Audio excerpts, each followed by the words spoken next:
Alrighty, folks, welcome in. We are now live.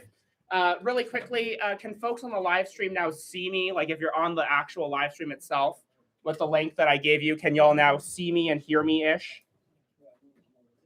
Yeah? Yes, Baxter, thank you very much. If for whatever reason, if this cuts off, please do like alert me in the chat or like quickly Teams message one of the folks you know in the actual study session, and then we'll go from there. Folks on the live stream, I just want to let you know, regardless of how many people are in the room, I'm going to finish out the entire study session. So even if everyone leaves at like 5:30, right? If we still have content to go over, I will still go ahead and go over and finish the content. Okay, that's number one. Number two, I will make sure that we that I post any of the pictures that we had in the Zoom or in our sort of board on our board to Canvas, and I will also send out a Canvas announcement about that. Okay, so please make sure that you check those out. I will make sure that you have everything that we did here on Canvas as well. Okay, so thanks for your patience. Thanks for helping us. Thanks for being here. Right, let's make this a good study session. Alrighty, for folks who are here in person, I do not care how you want to take notes. If you want to do it on your Surface, you can. If you don't, that's totally fine too. You want to do it on pen and pencil, that's totally okay too. Okay. A couple of important reminders, gentlemen. This is for you. Okay. This is for you. This means, gentlemen, right, that you need to make sure that you are here and that you are paying attention and that you are on top of things. Okay. If you are just playing video games, right, you're just going to be asked to leave. Bless you. You're just going to be asked to leave. Okay. So please make sure that you are respectful to your peers. Your peers are here because they want to do well. Your peers are here because they want to participate in the study session. If you're just here to goof around and like mess around, please go ahead and leave. There's better stuff to do on a Monday afternoon anyway. Okay. Sure, Stephen, if you're close by. But gentlemen, we are not going to do musical chairs in here, but try to get a seat. Okay. If you're going to leave, you can leave quietly. You do not need to announce that you are leaving. Just go ahead and leave, okay? Gentlemen, a reminder about the format of the exam. It's going to look very similar to the Unit 2 Part 2 exam. You will see, gentlemen, there are 5 themes up on the board. The first theme over here, right, is de jure discrimination, dehumanization, and otherization. Theme 2 in the middle is land rights. Theme 3 over here is about immigration, assimilation, and integration. Theme 4 in the back is resistance. And theme 5 is all about labor and slavery. Gentlemen, keep in mind, you will see 2 of these 5 themes. You don't know which 2, but 2 of them will pop up on the exam. Okay, 2 of them will pop up on the exam. You're going to answer all of the questions related to that theme. You will have pictures and videos, pictures and text on the left-hand side. You will then have the questions on the right. You're expected to answer those questions. I will now take about a minute to allow folks to ask any questions about the exam before we get started. James. So, quick question. Theme 1, is it only going to be based upon de jure and de facto, just any form of discrimination. Right. Stephen, that desk I will need to put my laptop on for the live stream, so which is why I kept it in the middle. So, Stephen, you're just gonna have to sit on the floor. It's okay. You'll survive. Nathan? Will the final exam have an MCQ? No MCQ. Full essay? Full short answer questions. Yes, Josh J. De jure discrimination and dehumanization, land rights, immigration, assimilation, and integration. That de jure, that's any type of discrimination, not just, de jure. Yes, the resistance and labor and slavery. Okay.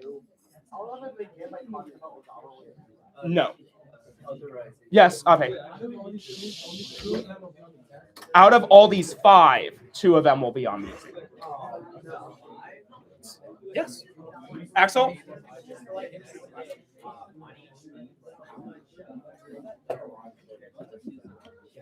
Give or take, some have like about 6, others have about 8. Some of them might literally just be, what is this picture of? Or like, give me the name of this labor union. So some of them might just be like a bullet point answer, like, what is this? Right? Like, what is this law? Yes, Beckett. It depends, anywhere from about 16 to 18, right? Again, some of those are really brief bullet point short answer questions. Others are a little longer. Okay. Gentlemen, any other questions? Theme 4 is resistance. Dom, last one. Yes, you are allowed to. Akshat. Right behind you. Alrighty. Gentlemen, what I want us to do is we're going to go over and start by talking a little bit about Unit 1. We're going to start by talking a little bit about Unit 1, right? Unit 1, or sorry, not Unit 1, excuse me. The first chapter in Unit 2. The first chapter in Unit 2. The first chapter in Unit 2 is all about Native Americans. Now, gentlemen, the first thing we sort of talked a little bit when it came to Native Americans was first contact, right? We talked a little bit of the Vikings. We talked a little bit about 2 Viking individuals, right? Does anyone actually remember their names out of curiosity? We had 2 Vikings that visited America. Anyone remember? Eli?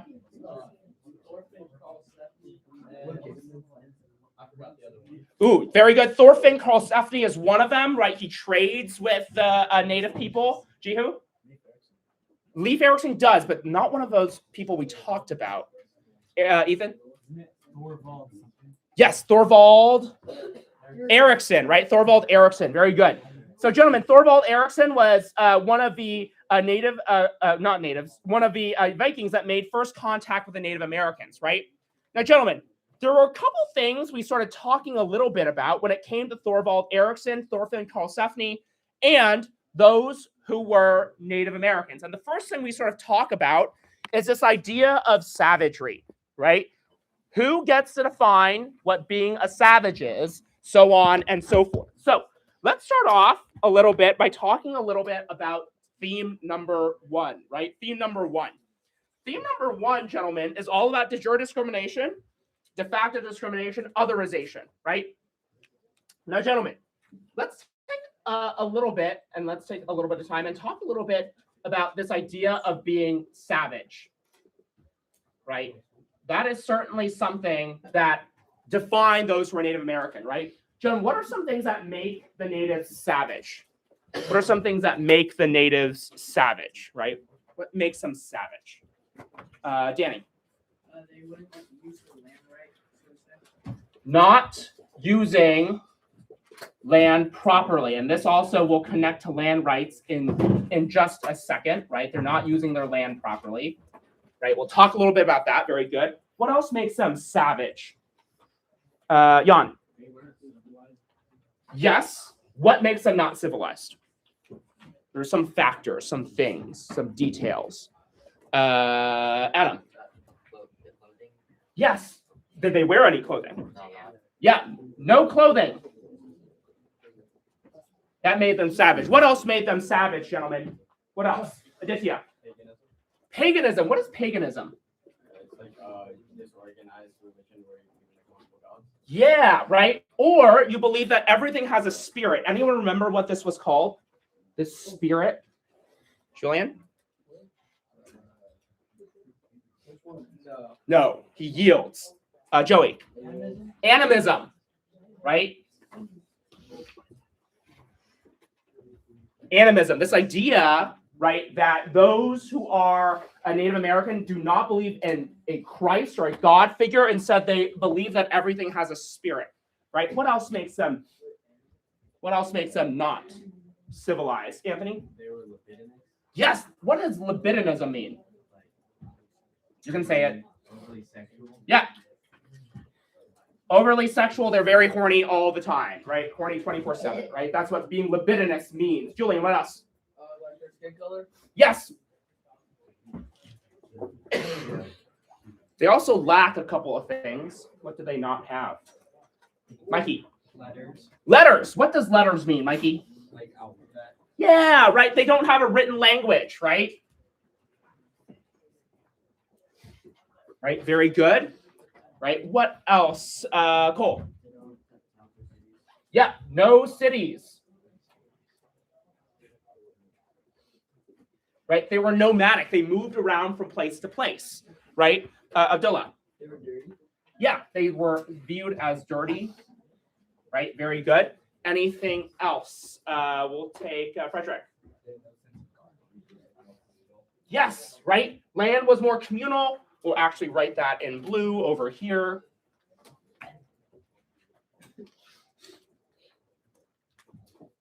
Right? We can tie this to land rights. Right?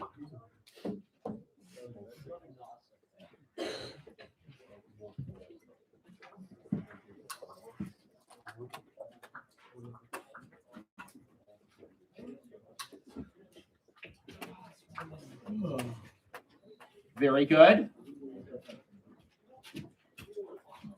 Now, gentlemen, if these things made one civilized or a savage, right? What are some things that made one civilized? There were 4 things in particular. Mikey's already mentioned one of them, right? Right, that was having an alphabet. Someone also mentioned being living in a city, right? Anything else? Anything else? Zaid. Yes, Christianity, very good. And then, yes, Mr. Sinha. No, Mr. Gupta. Yeah. Oh my God. Clothing. Yes. Right. So those who are savage, right, they did not have any of these 4 things, right? An alphabet, cities, Christianity, or clothing, right? They were seen as uncivilized. They were seen as savage, right? Jihu. Pagan means does not believe in God. Does not believe in God. So if they're pagan, they do not believe in God. What about having white skin? Isn't that also like a key definer? Yes, very good, right? Having light or white skin. Right. Very good. Right.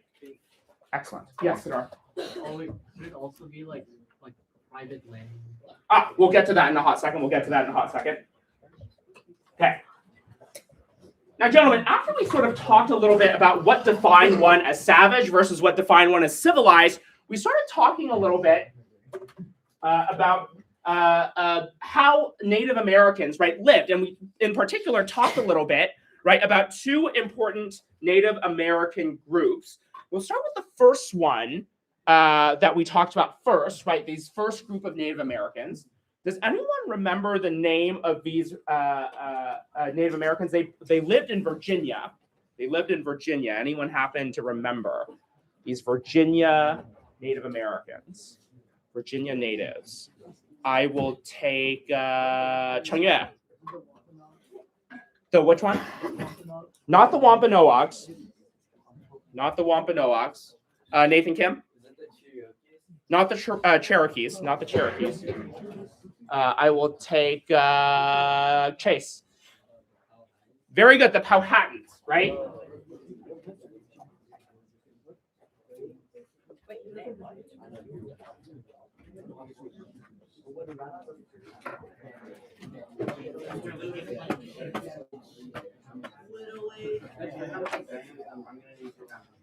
Right? Very good. Gentlemen, you have the Powhatans, right? Now, gentlemen, one of the famous Powhatans that we learned about was a princess. Anyone remember this person? A very famous person. Oh, it looks like a lot of you remember. We're going to say her name in 3, 2, 1. Pocahontas, right? Yeah, right.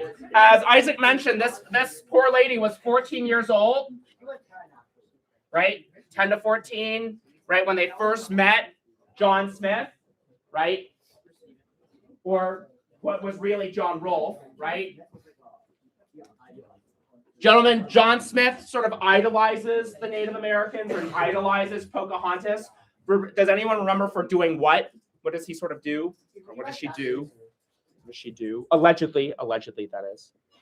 I will take Nico. What does she do? Yeah, he saves his life, right? Or she saves his life, right?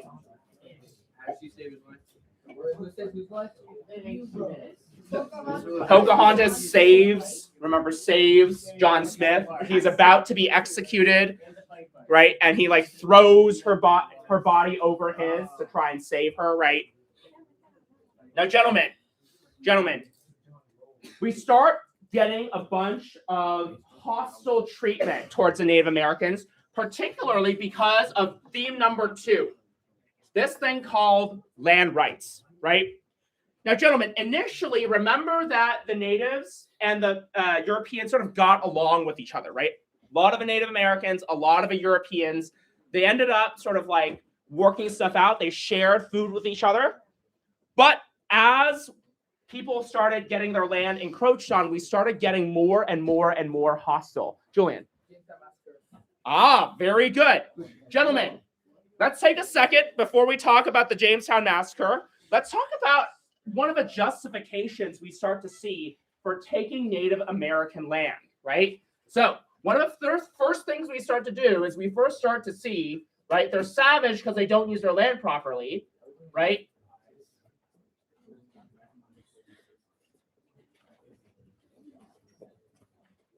Right? They're savage, so we get to take their land. Now, Julian, you mentioned the Jamestown Massacre, right, of 1622. And gentlemen, I will not expect you to know the years. We get extra credit for you. No, but you won't get penalized for it. And that's because I want you to know the concept more, okay? So Jamestown Massacre of 1622, right? Does anyone remember what the justification was? When the Jamestown Massacre happens, what happens leading to this? And feel free to also, folks watching, respond on the chat as well, if you know.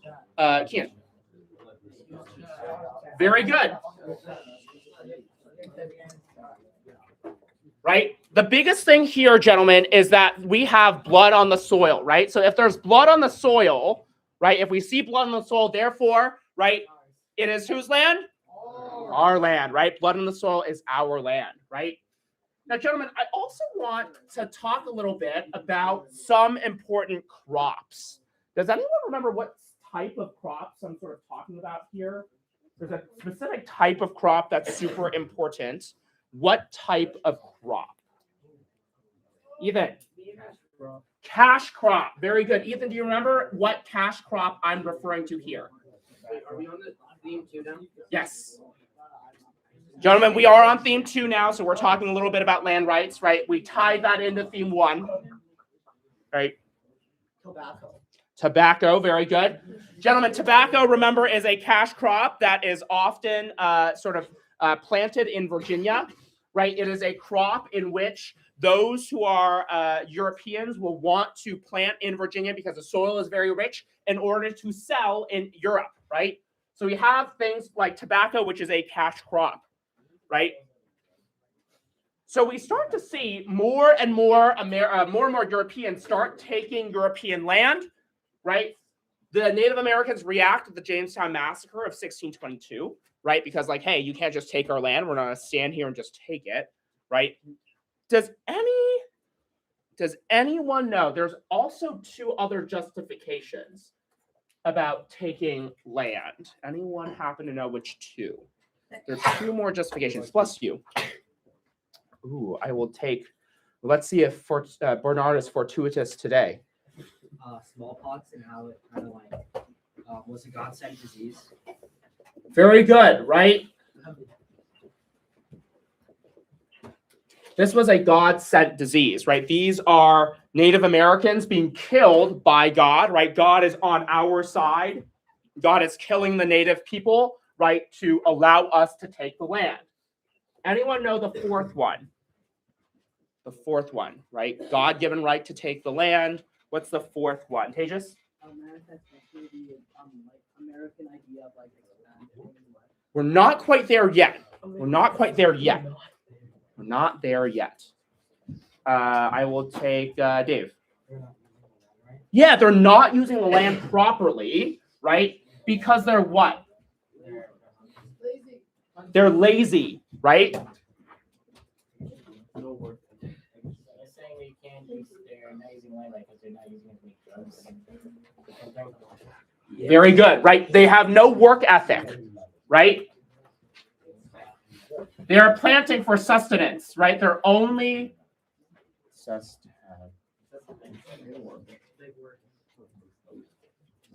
sustenance, right? They're literally only planting for food, right? Right? They are not, right? They're not planting in order to grow cash crops. They're just planting for food and to feed themselves. Yeah. What was that? Yeah, right? Right? Those who are American or those who are European say that they're only hunting. They're not actually, right? They're not actually using the land properly. They're just hunting on the land. They're actually lazy. They have no work ethic at all, right? Very good. Now, gentlemen, we also learned about another group of Native Americans. We're going to go back to the green here. We're going to go back to the green here, right? We also learned a little bit about another group of Native Americans, not the Powhatans, who are in Virginia. Remember, the Powhatans, right, are in Virginia, right? Right. We also learned about another group of Native Americans up in New England. Anyone remember the name of these? Does anyone remember the name of these Native Americans? I will take Axel. Very good, the Wampanoags.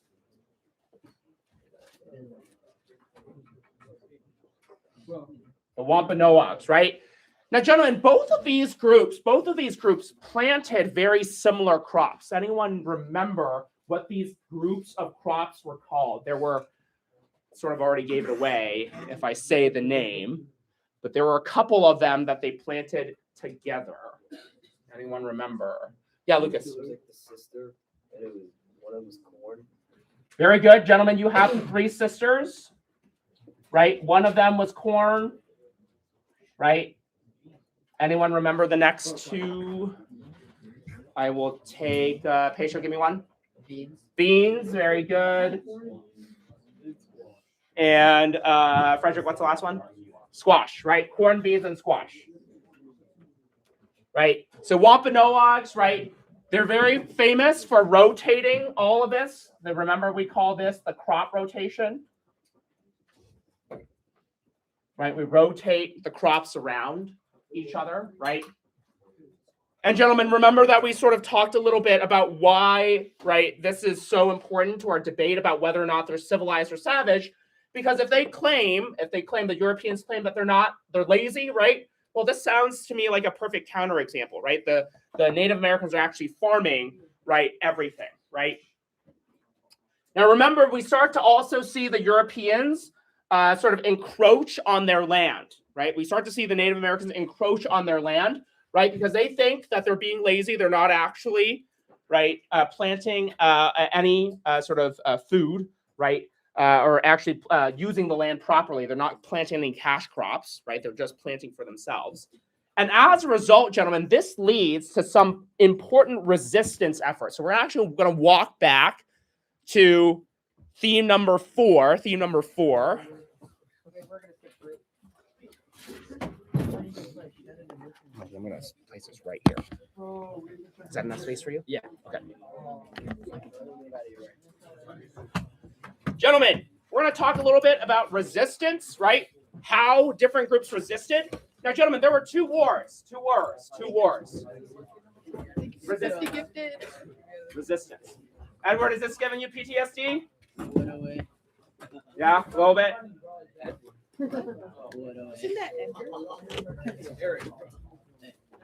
Oh, sorry, that was Eric. Gentlemen.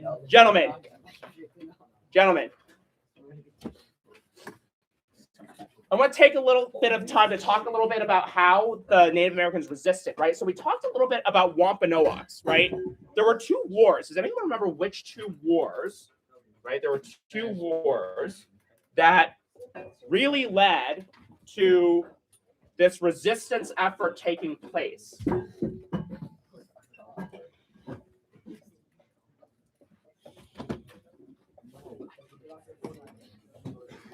2 native wars. Which 2? I will take. Let's go, Caden. Give me one.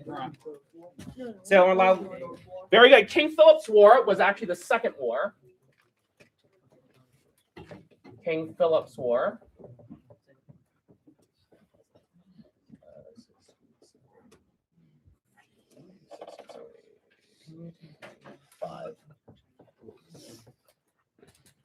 Does anyone remember the first war? Anyone remember the first war? We got King Philip's War, and we got, what's the other one? Okay, the Pequot War, right?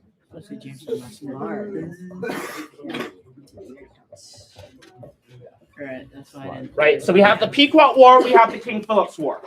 Now, gentlemen, here's the deal. Both of these wars really end up, right?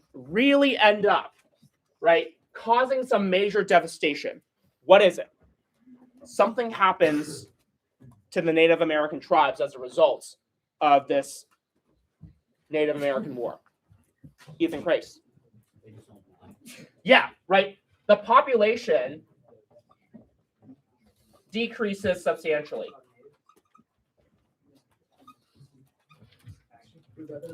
Right? The Native American population, the native populations go down drastically, right? Many of those who are Wampanoags are killed, and as a result, the Native American population in New England decreased rapidly, right? Yeah. I was gonna ask if that was because when they had to move, because remember they went they went on that long journey. Oh, not yet. We're not quite far there that far yet. Baxter, keep in mind that this will be on Canvas. I will show pictures of this on Canvas, right?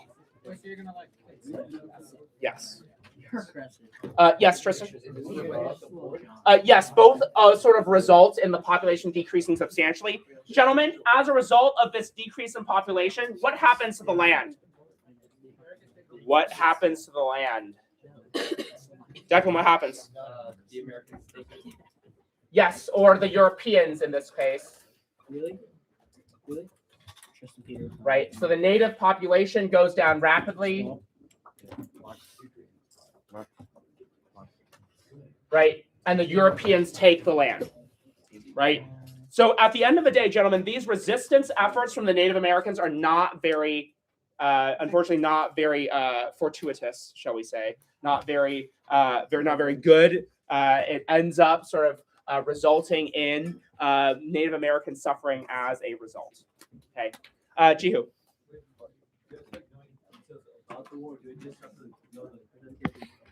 I mean, you can if you want to talk about how King Philip was captured and killed and drawn and quartered. If you want to talk about how King Philip allied with other native tribes, you can. But at the end of the day, the biggest takeaway of King Philip's War is you got to know that the Native American population has decreased substantially. Right, the Europeans take this land.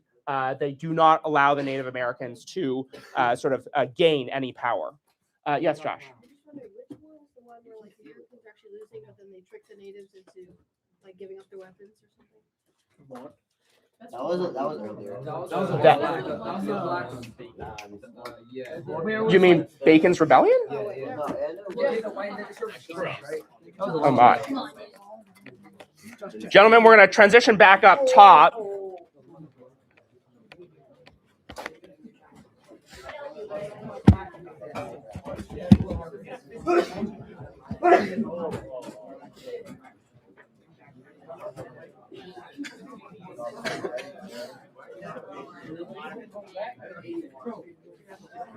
Now, gentlemen, there are, right, a couple of important things that we sort of talked about after the King Philip's War was over. We actually talked about a couple methods in which people began to take Native American land away from each other, as well as how Native Americans viewed the land, right? So let's actually talk a little bit about how Native Americans viewed the land, right? They saw the land as communal. What else did they see the land as? What else did they see the land as? How was land seen? How was land viewed? Nico? Money. Natives? Spiritual. Yeah, right? Right? Those who are natives saw that as spiritual, right? everything had a spirit, right? You think you own whatever land you land on. The earth is just a dead thing you can claim. But I know every rock and tree and creature has a life, has a spirit, has a name, right? This idea that everything has some sort of spirit, right? Anything else? Anything else? Anything else? Joey. Yes, right? Right? Land is spiritual, land is alive, land had to be respected. Tristan. Right.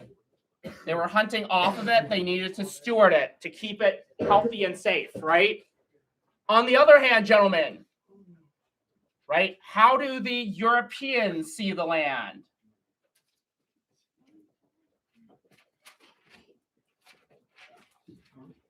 How do the Europeans see the land? Akshat. As a waste, As a waste, but to do what? like I mean, to farm. Yes, to farm cash crops. There's an E word here, gentlemen. There's an E word I'm looking for. Krish? Exploit. Right? They all want to exploit the land, right? They want to take it for themselves. They do not want, right? They want to use it for economic goods, right? They want to keep it for themselves. What else can they do with the land, gentlemen? There's an O word I'm looking for that you can't do with natives, but you can do for Europeans. Yes, Kaden? Yes, you can own the land.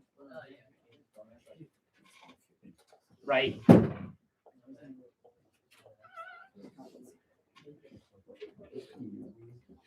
Right? Those who are European can own the land. Those who are Native American cannot own the land, right? So at the end of the day, right, the Europeans are all about exploiting and taking the land for themselves, right? Very good.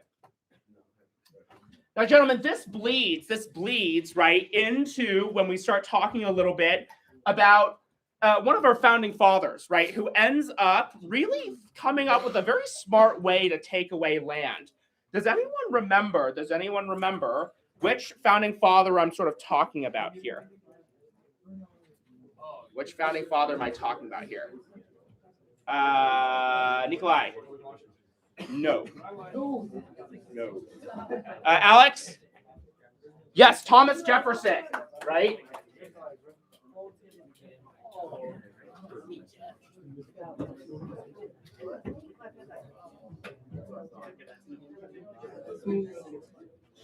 Now, gentlemen, there was a specific document.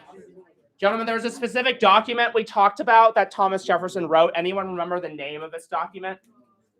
Something secretive, shall we say? Something secretive. Adam. Not secret document. Joseph? Little louder for everyone. Confidential message. Very good. It's okay. The 1803 confidential message to Congress. The 1803 confidential message to Congress, right? This was a message that had two methods of kicking the native people off their lands, right? Two ways to kick them off. Does anyone remember which two methods? Which two methods? There were two. Which two? Mr. Dessau. Was one of them where you kind of got them adjusted to European life, and then you made everything cheap, and then you made it super expensive? Yes, very good. Does anyone remember what that method was called? What we sort of used to... Cole? The debt method, right? Aaron has a very good start. Can someone go a little deeper? How does a debt method sort of work here? How does a debt method work? How does it work? Max, loud for everyone. How does it work? They would raise taxes, and so you had to go in and I forgot the word. Get a loan, and so they would have to put something valuable in their land.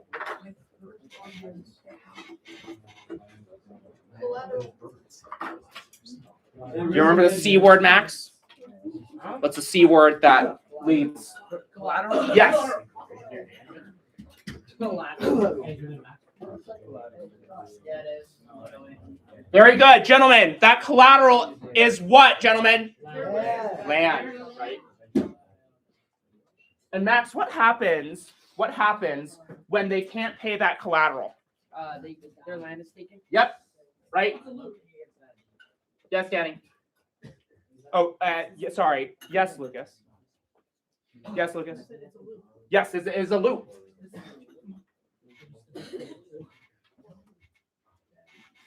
Very good. This is a loop, gentlemen, right? You have a debt method. You take the land after you raise the prices, right? Gentlemen, anyone remember the other method that you can use to take land? They need to stop this and start that. Stop this, start that. What was it? Pecho. They told him to stop hunting and start farming so they could chop down all the forests and stuff. Very good. Stop hunting, start farming. Right? Very good. Jihu? Never mind. Now, gentlemen, very good, right? I want to actually jump now to talking a little bit about something. I believe it was someone mentioned something about manifest destiny. Oh, yes, Tejas. Very good. Manifest destiny, right? We start to see American views of manifest destiny over here, right?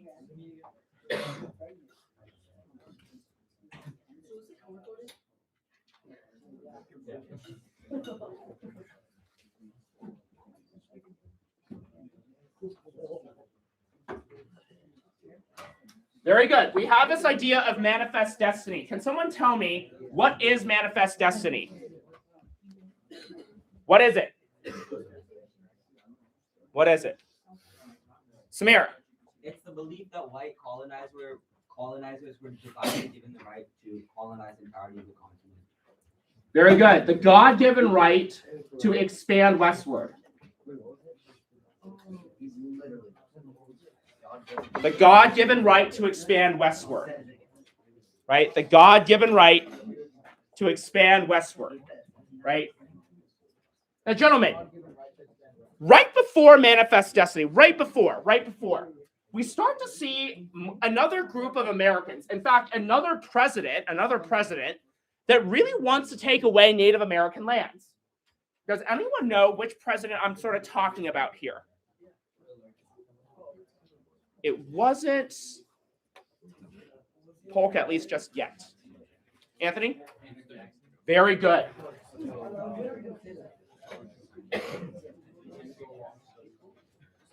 Where'd you get participation points? No.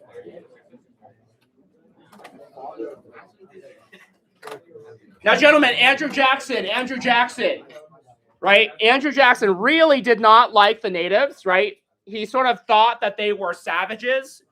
He was seen as one of the father of the Indian Wars, right? Right, he was seen as one of the father of the Indian Wars. He was someone who did not hold natives in high regard, right? In fact, right, he actively encouraged states to undermine natives. What? There's an S word I'm sort of looking for here. There's an S word I'm sort of looking for. They wanted to undermine native what? Undermine native, say, sovereignty, right? Can someone tell me?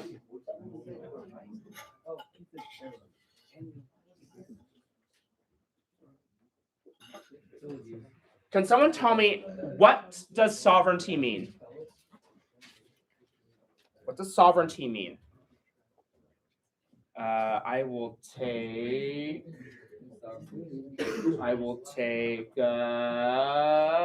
Cole. Yeah, right. It's the right. So sovereignty is the right to rule yourself, right? Self-government. Yes.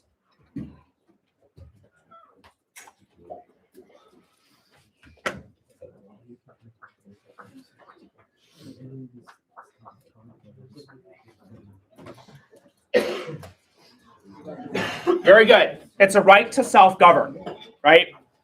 Now, gentlemen, here's the problem, right? When we start seeing that Andrew Jackson undermines native sovereignty, right, he sort of runs into a little problem. He runs actually into the Supreme Court. And the Supreme Court basically lays down the law and says, hey, right, under Cherokee versus Georgia, right, what does the Supreme Court say?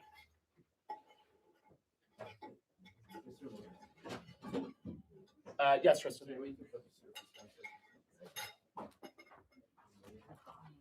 No. Thank you. Thank you. I said He did. He did. Say it louder. You just can't I think you can. Gentlemen, Cherokee versus Georgia. What did it say? What did it say? Cherokee Nation versus Georgia. What did it say? Ethan? The government doesn't have power over sovereign nation. Yep. Right. Georgia cannot require the Cherokee to follow their laws, to follow Georgia laws. Right, Georgia cannot require the Cherokee, right, to follow Georgia's laws. Okay, gentlemen, how does Jackson react? How does Jackson react? How does Jackson react? Tejas, how does he react? He said that you don't have the power to stop me, like you and what army. Yep. You and what army, right? You enforce your decision, right? And so Andrew Jackson begins to undermine Native Americans and their land rights. Now, gentlemen, one of the ways that he does that, right, is by a couple of treaties, right?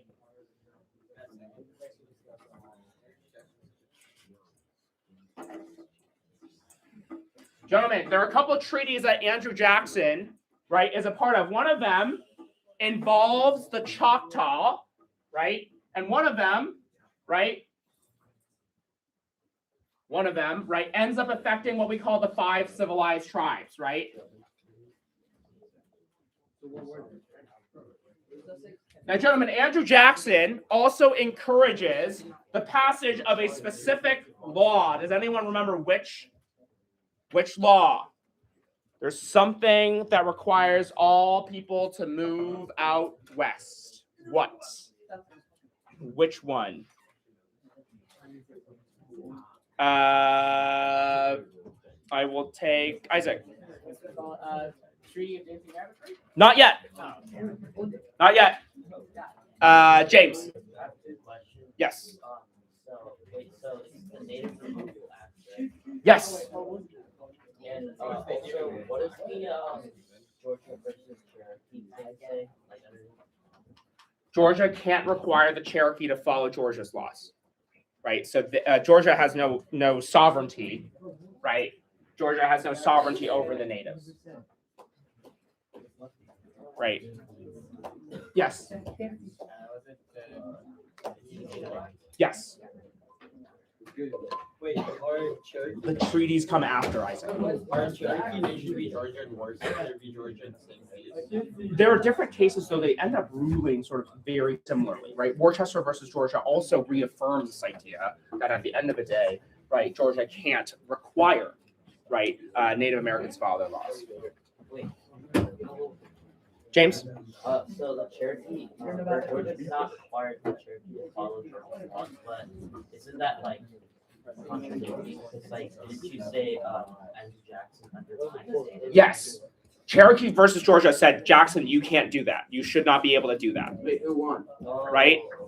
But Jackson just goes, well, screw you, right? I'm going to tell the states to do whatever I want, right? Lucas? What's like the spot civilized tribe? I'll get to that in a second. Gentlemen, the Native Removal Act requires 5 tribes to move requires 5 tribes to move west past the Mississippi, right? Which 5 tribes?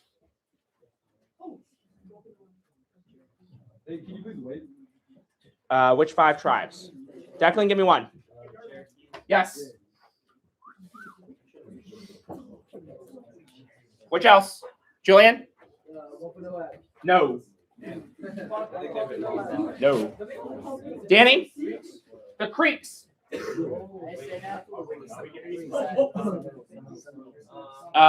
Santi? Seminoles, yes.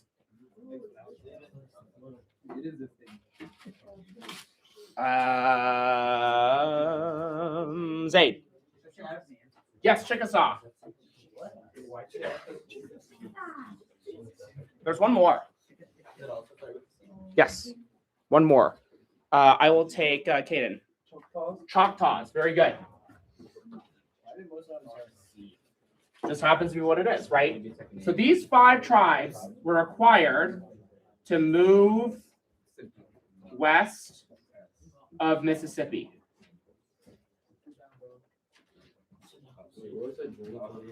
Right? Now, gentlemen, when they moved west past the Mississippi, right, where do they move to? Where do they move to? Alex? Oklahoma. You had a question? Go ahead. Yes. Now, gentlemen, this big event was called something. Anyone remember this movement west of the Mississippi? What was that journey called? What was that journey called? Cruz? Yes, the Trail of Tears.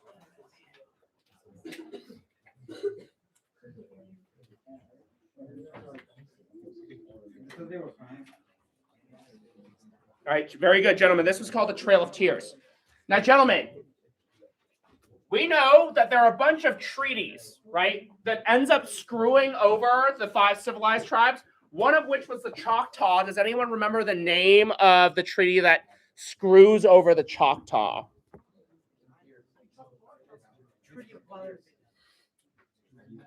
Liam? Close. Treaty of what, Rabbit Creek? Dancing Rabbit Creek, right?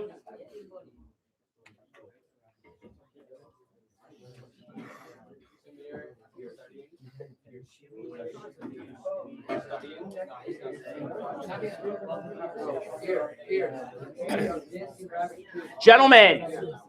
Yes.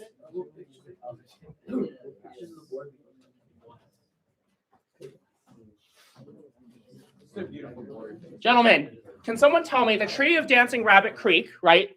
Treaty of Dancing Rabbit Creek. There are a couple things that it did, right? Can someone explain what it had to do with land rights? There was something about land rights here. What? Something about land rights here. What?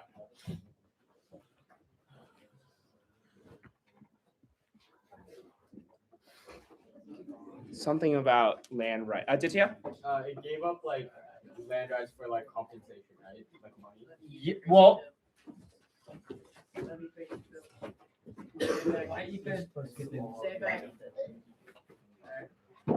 they would trade off 10.4 million acres of their land, right? Or they can stay, right? Or they can stay.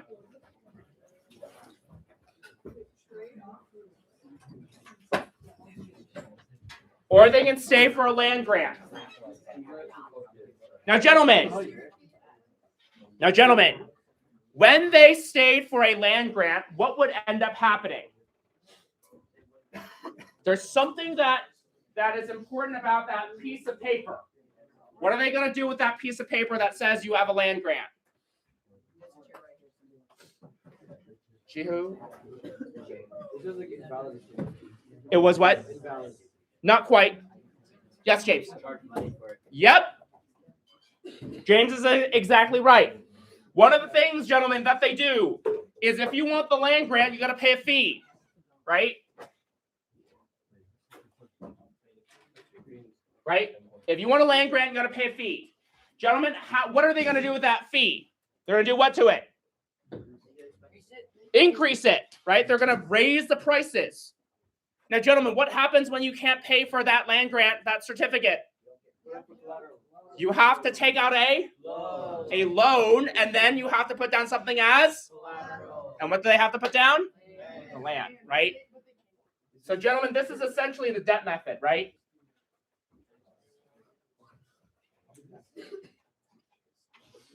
What is the first 10.4 million acres of land gone. Right, so they give up all of that land. Right. Very few and far in between. Right, they just didn't have enough money. They couldn't pay. Right. Now, gentlemen. We also see those who are Cherokee also affected, right? We see the treaty at New Echota, right? The Treaty of New Echota. The Treaty of New Echota. The biggest thing that you have to know here, gentlemen, is just that at the end of the day, the Treaty of New Echota, right? What it ends up doing is, chieftains, rival chieftains, sign away land. Right. Remember that there was we had two different Johns, right? We had John Ross and we had John Ridge, right? Basically, John Ridge, right, gets scammed. John Ridge signs away, right? Those all that land from the Cherokee, right?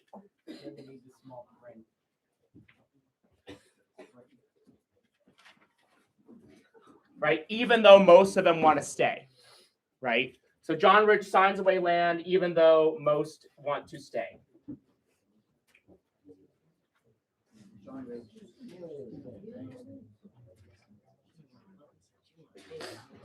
Right. Yes, Joey.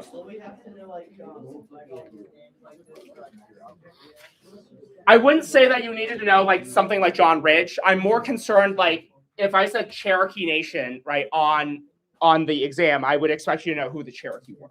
Right? You don't need to know who the chieftains explicitly are, but if I'm like, what happened to the Cherokee? What was their journey called? And you were like, who are the Cherokee? Then we'd have a problem. Yes, the larger details, right? Very good. Very good. Yes. No, it is going to be on multiple races. Everything is sort of combined, conglomerate together, right? It'll be on two themes, right? I will take Roy. Of which treaty? The Treaty of New Echota. Ah. You honestly don't have to know the year. I believe it was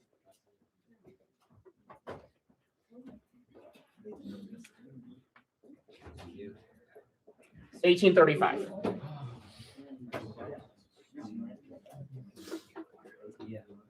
James. Can you, what is the second sub-point of the Treaty of New Echota? John Ridge, who is one of the chieftains, signs away all their land. Oh, wait, so must want to stay? Even though most want to stay, correct. Do you get the money? No, he doesn't get the money, right? He's promised about $3 million. He doesn't get a single cent, right? The Cherokee Nation don't see that money because much of it was spent on the military trying to move them out, right? Shh, gentlemen, let's cut the side conversations. Yes, Declan. Are we going to need to know like which states that each Indian tribe like stayed in? No. Yes, Max. For the final, do you have to connect the both teams together? No. Now, gentlemen, here's the deal. This is a horrible blight, right, on Native American groups. In fact, we start to see more and more and more resistance to much of what the Americans are doing. And that actually results, right, in this new arrival, this new sort of like revival of Native American culture, right? And that, gentlemen, is where we see and go back to our idea of resistance. That's where we go back to our idea of resistance, right?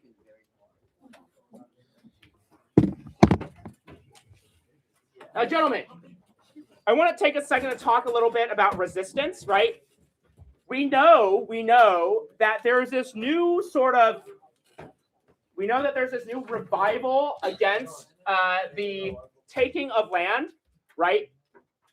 Does anyone remember there was a new sort of cultural dance that sort of begins to bloom? What was this dance? Oh, it's this new dance. Chongya? The ghost dance, right?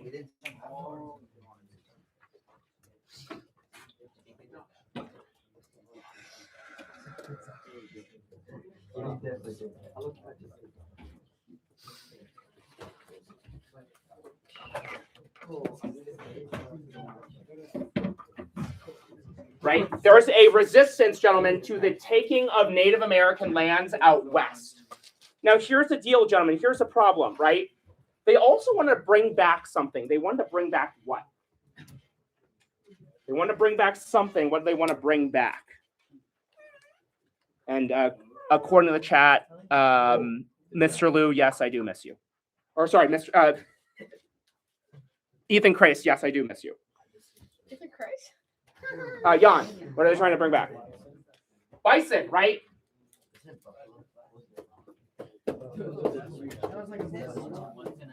Right? They want to bring back the buffalo. All of this, gentlemen, results, unfortunately, in a massacre. Anyone remember the name of this massacre? What is the name of this big massacre? Spencer. Dom said the Buffalo Massacre. Yes, he was too scared to say. Is it wrong? That is incorrect. Why would you? Let's see if Bernard is fortuitous enough. Very good. The massacre at Wounded Knee. What?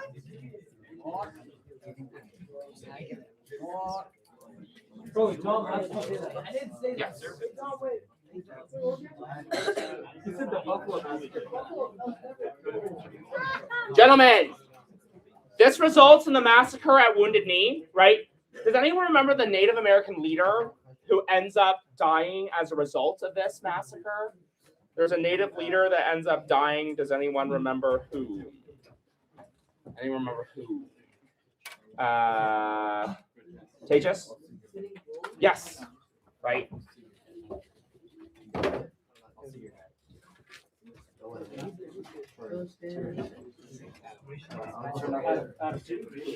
Right.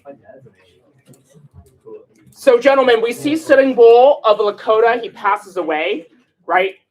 This also, gentlemen, results in the rise, right, of a big resistance group. Actually, a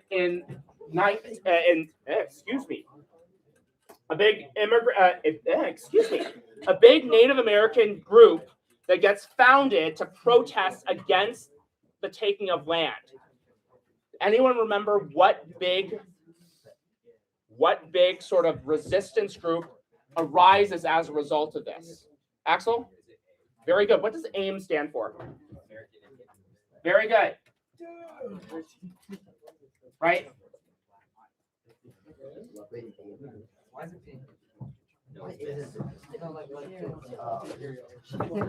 Gentlemen, very good.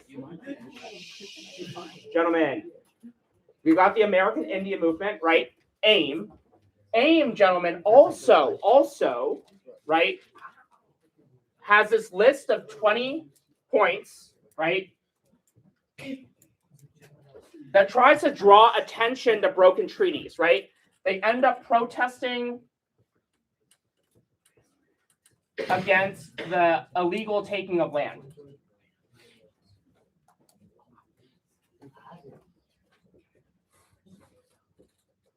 Right. Very good. Yes, Jihu. Yeah, the Plains Indians. Yeah. Yep. Very good. Right. So the Plains Indian makes the ghost dance, right? That leads to the massacre at Wounded Knee and to AIM. Right. Very good. So we're mostly talking about the 1900s, right? We start to see the rise, right, of AIM in the 1960s, 1940s, 1950s, 1960s, right? This happens after the massacre at Wounded Knee. This happens after, right, the ghost dance, right? So it's this sort of linear sort of resistance. Yes. There are 20 points. There's something called the 20 points, which is this document of all the different wrongs, right, of these Native American, the Americans, right? You took our land, you killed our bison, right? You killed our culture, right? Now, gentlemen, the Americans also realized one important thing. Remember that the ghost dance, right, tried to bring back the bison, right? They tried to resist Native Americans taking the land out west. As a result, right, this led to the massacre at Wounded Knee because of the fact that Lakota, who were doing the ghost dance, the federal government was sort of scared of the ghost dance and what the Native Americans were doing. As a result, they sort of rounded them up. They began shooting, right? There was a shot that goes out, right? And then Sitting Bull ends up dying as a result. And this leads to the sort of massacre at Wounded Knee, where the Native Americans are about to surrender to the army, but they end up being killed instead, right? So this was unfortunately not a very good sort of ending for the natives. Hope that answers your question. Now, gentlemen, there's one way the Native Americans end up, right, losing much of their culture, right? We talked about ways and methods they ended up resisting, right? But gentlemen, here's the problem. Native Americans, right? The army realizes we can't just shoot at the Native Americans all the time, right? Instead, right, we have to kill them with some other method, right? Not through bullets, but through what? We want to get rid of Native Americans, not through bullets, but through what? Ooh, I will take Beckett. What you got? Yes, very good, right? So we end up, right, having Native American boarding schools.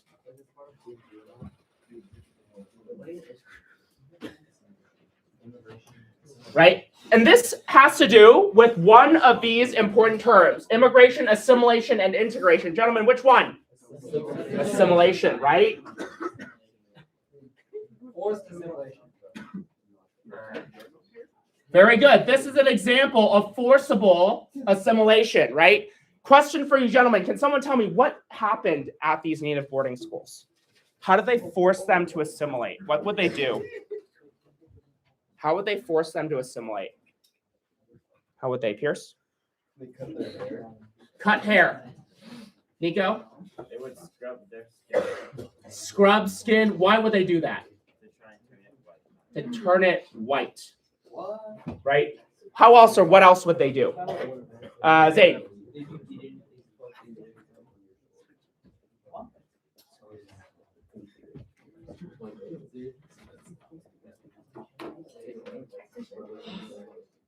Very good. They'd be beaten if they spoke their native language. Kian? Yep, many of them had to wear uniforms. I will take Dave. Kill the Indian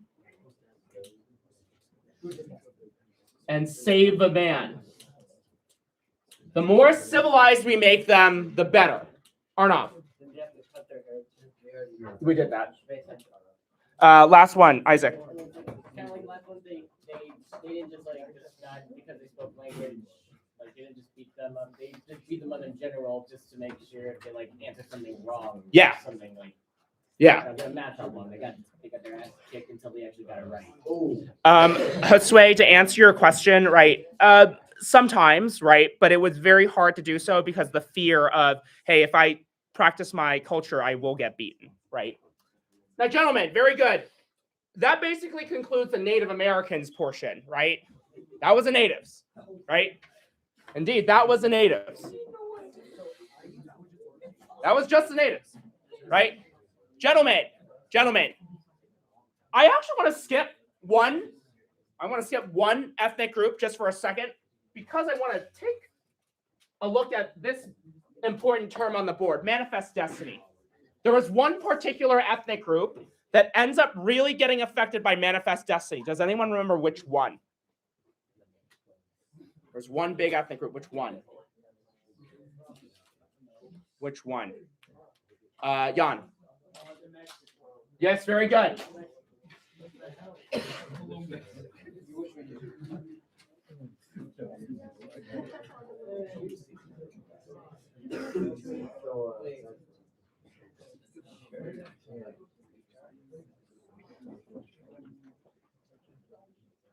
Gentlemen, there is a new establishment of a new independent republic.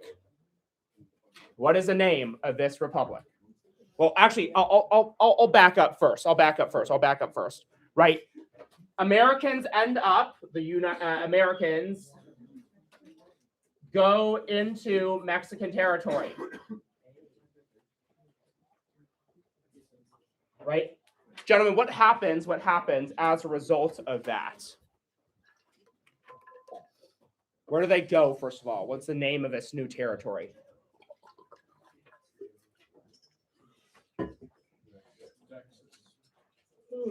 Axel? Yes, Tejas, right? So you didn't get it wrong. Tejas, right?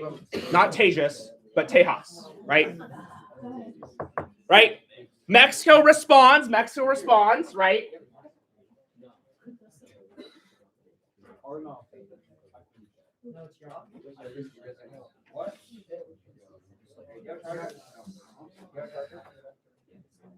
Gentlemen, Mexico responds by shutting down the border, right? Now, to go back to America really fast, they wanted to spread what westward? Gentlemen, does anyone know what they wanted to spread westward in terms of trying to go into the American territory? What do they want to spread? What do they want to spread? Do you remember? Dave? Not Christianity. Cole. Slavery. I just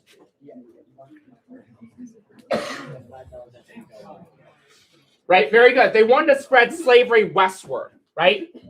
Now, Mexico responds by closing the border. The United States ends up sending more and more people into Tejas, right?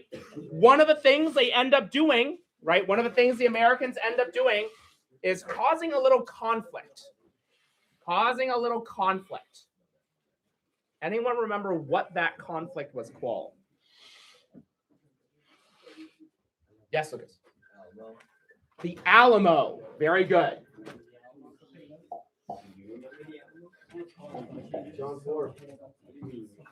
Gentlemen, anyone remember at the Alamo? At the Alamo, gentlemen, at the Alamo, something happens to the soil. What happens to it? What gets spilled on it? Nathan? Yeah, and what's the justification here? Shh, gentlemen in the back. Nathan?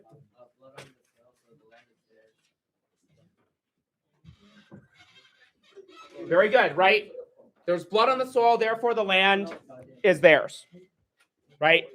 So we start to take over the territory, right? There are two rivers. Does anyone remember the name of these two rivers? Right? Not the Tigris and the Euphrates. Phone is going on. The names of the rivers for this. You should know the names of the rivers. See? The Nueces River. What's the other one? Samir. Very good. Right? The Nueces, right? Mexico claims this.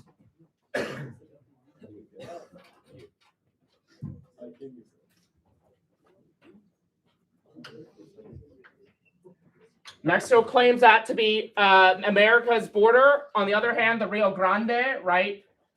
America claims this to be Texas's southern border.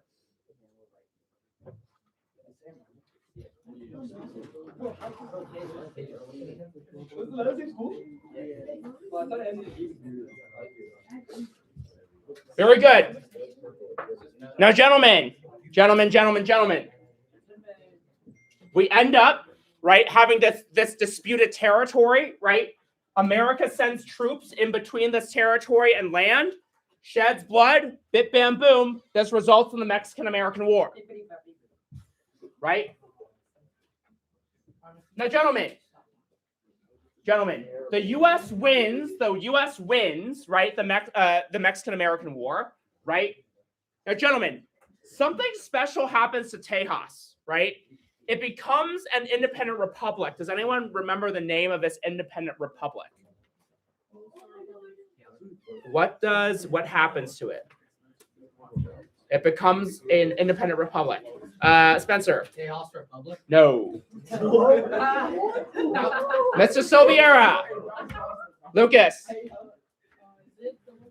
Yeah, it is a Lone Star Republic, right? Why would you say that? Because you told me you wanted me to say that. No, I thought you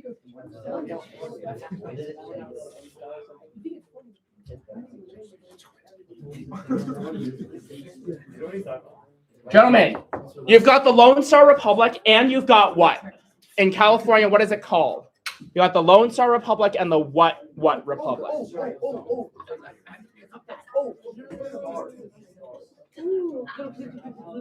Eli? Very good, the Bear Flag Republic.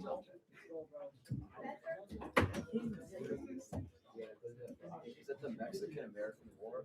Yes, very good, the Mexican-American War, right? Now, gentlemen, remember how with the Bear Flag Republic, right, we have General Mariano Vallejo, right? He gets his home sort of taken, right? The guy with the big sideburns, right, that we showed the picture in class, right? No, you don't. But at the end of the day, right? At the end of the day, gentlemen, the Mexican-American War ends with a big treaty. What is the name of this treaty? There's some important treaty. Ane, you don't even take this class, but you are here. Ane Dondekar, what you got? Very good. The Treaty of Guadalupe Hidalgo. Wait, why are you here? You just decided. He just wants to flex on y'all. He's not even taking the class. Wait, how do you remember from last semester? He's not. He's in Mr. Competitive. Oh, that's what it is. The Treaty of Guadalupe Hidalgo, right? Gentlemen, the Treaty of Guadalupe Hidalgo results in the ceding of a bunch of land, right, to the United States, right? You three pretty princesses in the back, okay? Quit distracting Chase. He's a good child. Chase is a good child. Chase is right there.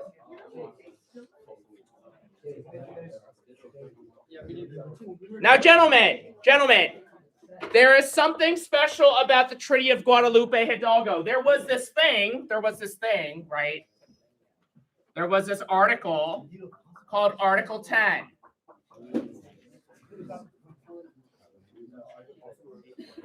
Article 10, right? This article promises what? The article promises what? What does the article promise? Nico? No? Changyue? Yes. It promises Mexicans keep land. Gentlemen, what happens to this article? Cole. It gets omitted, it gets removed. Does anyone know what it gets replaced with? Wow. What does it get replaced with? Bernard. Very good.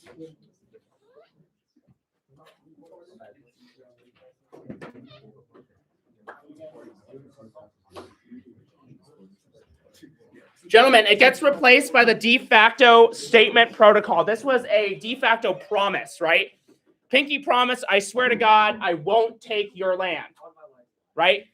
Obviously not true, right? Obviously not true, right? So they promised to not take their land. That is obviously not true. And as a result, gentlemen, those who are Mexicans start feeling like foreigners in their own land, right? We start to see discrimination against those who are Mexican. And this is where, gentlemen, we go back to our green. We go back to our green, right?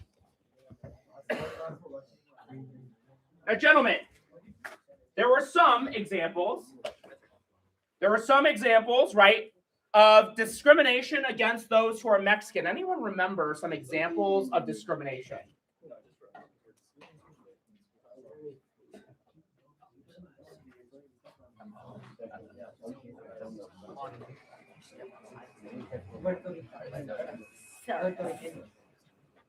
Anyone remember some laws? Samir. Ah, foreign miners tax. What did that say? What? It hindered, just place taxes on Mexican miners. What? Are you okay, bro? Very good, right? In order to mine, you had to pay $3. Foreign miners tax, Mexican discrimination. Thank you, Mr. Luke. Gets replaced with the statement protocol. Right? Any other laws? Does anyone remember anything called the Greaser Act?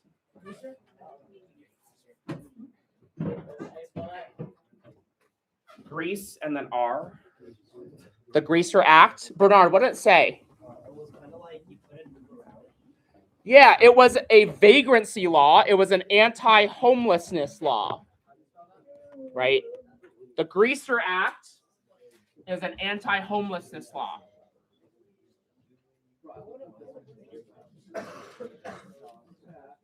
Now, gentlemen, we also talked a little bit about ways that Mexican Americans are treated in jobs. Gentlemen, were those who are Mexican Americans were they given white collar jobs? Yes or no? No. No, they were given what collar jobs? Blue collar. Intensive labor and harsh conditions with no pay. Yep. Actually, a job. Yeah, I know, but it's like low pay. Gentlemen, in addition, right, we also have those who are Mexicans, right? They had something about the land in terms of, land, right? Something about how the tax system changed on the land. Can anyone describe how the tax system began to change on the land? Damn it. How does a tax system change? Mr. Arutla. They don't just tax what's made on the land, they tax the land itself.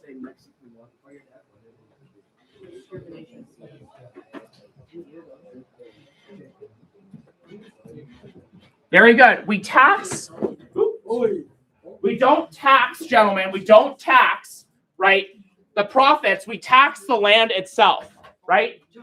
So it doesn't matter how much money, right, you make. What matters more is, how much land do you own, right? We're going to tax the entirety of your land, right? Or not? I remember something where the Mexicans didn't speak English, so they couldn't understand. Ah, yes. That was part of the California Act, right? So basically, the California Act said that we don't have to translate laws into Spanish anymore, right? Very good. Now, gentlemen, this is the first time where we start talking a little bit about resistance when it comes to labor, right? Resistance when it comes to labor, right? Now, gentlemen, we're going to move back to resistance here, right? This is the first time we start learning a little bit about a new labor union. A new labor union. Oh, right? Does anyone remember the name of this new labor union that we learned about?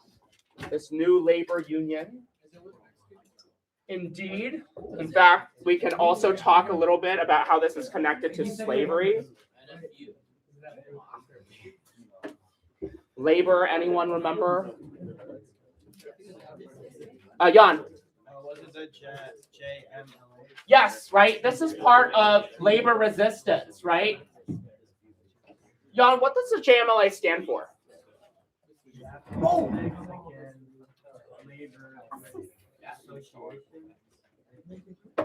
Good job, Jan.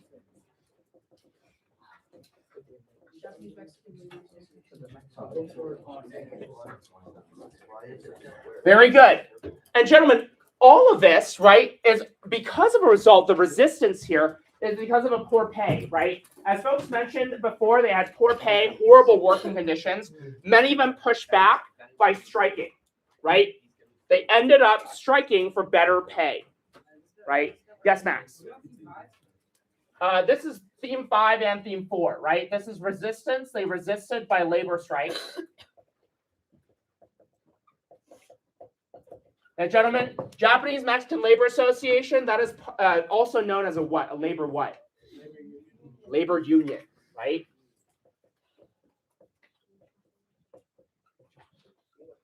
Right, very good. Right. The JMLA is an example of a labor strike or a labor union. Very good.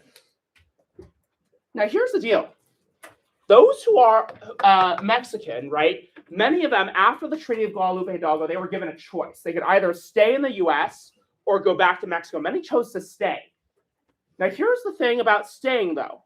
They weren't exactly welcome. In fact, many of them were cast into their own little neighborhoods. We're going to go back to theme number 3. Theme number 3. Theme number 3.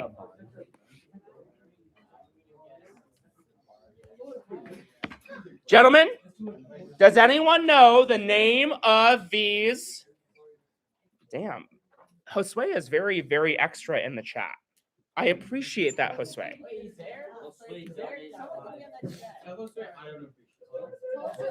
Gentlemen, what is the name? What is the name of these Mexican neighborhoods? What is the name of these Mexican neighborhoods? Julian. Very good. Right? We got Mexican barrios. Can someone turn off their phone? Right, gentlemen, these are Mexican neighborhoods, right? They're safe spaces for those who are Mexican Americans to practice their culture. Gentlemen, what are some examples of methods or things, right, that those who are Mexicans did to practice their culture? What were some examples of that when we talked about barrios? When we talk about barrios, Liam. Yes. So one of the ways or one of the things that we see here, tattoos, right? Black and white tattoos. Zaid.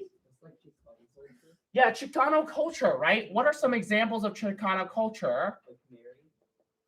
Right, Our Lady of Guadalupe Our Lady of Guadalupe, right? What else? We got tattoos. We got Our Lady of Guadalupe. Cruz? Zoot suits. Can you explain what a zoot suit is? Cruz, what's a zoot suit?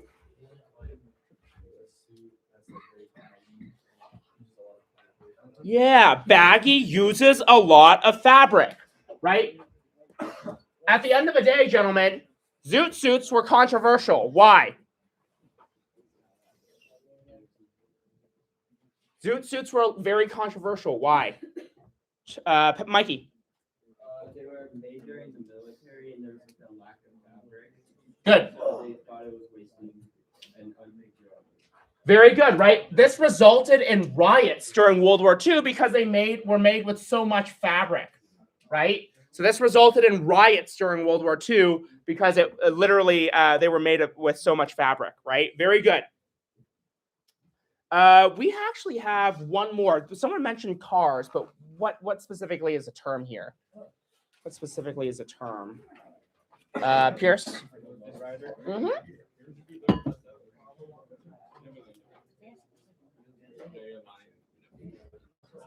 Right, the low riders, right? The low riders, right? Aditya, if you want a game, go ahead and just game elsewhere. Right, so Siddharth could use that seat. Right. Now, gentlemen, I think Josue would be disappointed. Now, gentlemen, I'm not going to do that. Now, gentlemen, yes. Just controversial. They weren't illegal, but it sort of showed you where your loyalties lay, right? Now, gentlemen, I want to take a second to actually jump back to labor, right? I want to jump back to labor.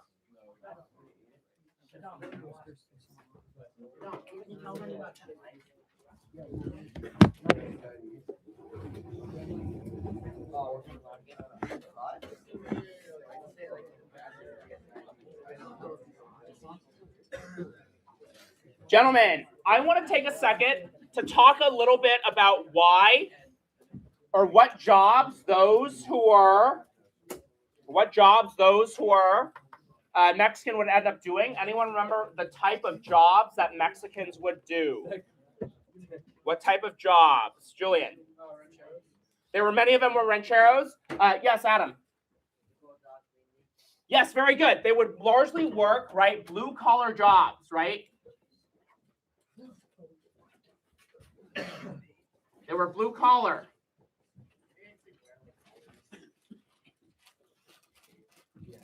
Yes, they would wear sort of like you know, sort of rougher, thicker type collar shirts that would stain very easily, but the blue would sort of cover the stain, right? Now, gentlemen, many of them worked in agriculture, right? You're welcome. See you tomorrow, Danny. Many of them would work in agriculture. Gentlemen, there was a program that was founded specifically for Mexican Americans. Does anyone remember which one? There's a program that was founded specifically for Mexican Americans. Which one? Krish. Yes. Siddharth, can you tell me what the Bracero program is? Like during World War II, like a lot of like the white workers were out fighting, so they brought a bunch of Mexicans in to like farm and do agriculture. Very good. We needed labor for World War II. Unfortunately, as a result of that, right? Many of Mexican Americans were brought in to harvest our fruits and vegetables, right?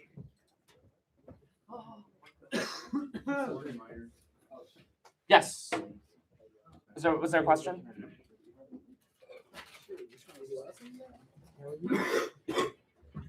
Right. Very good.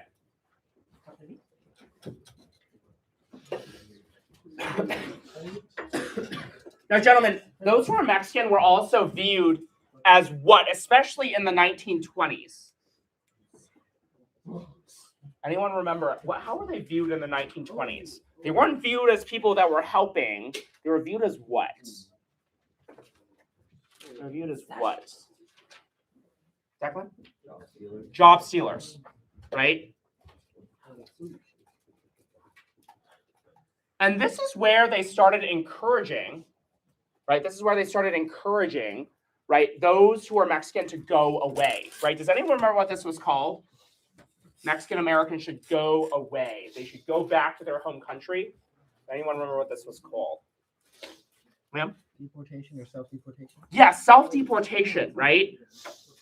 But there's a special term for that. Does anyone? Repatriotism. What? Patriotism. Close. Not repatriotism, but something else. Joey? Repatriation. Repatriation, Oh. right?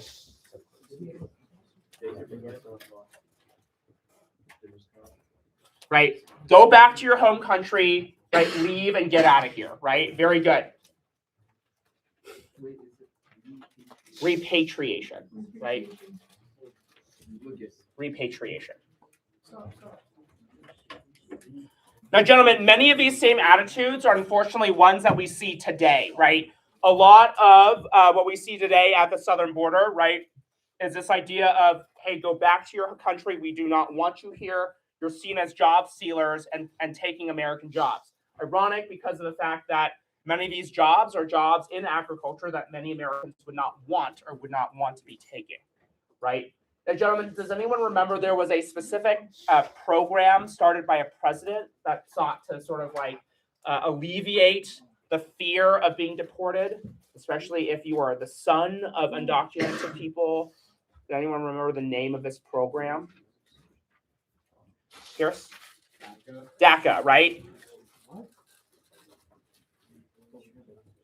Deferred action for childhood arrivals. Deferred action for childhood arrivals, right? Those who are children of those who are undocumented will not be deported, right? They have a pathway to citizenship, right?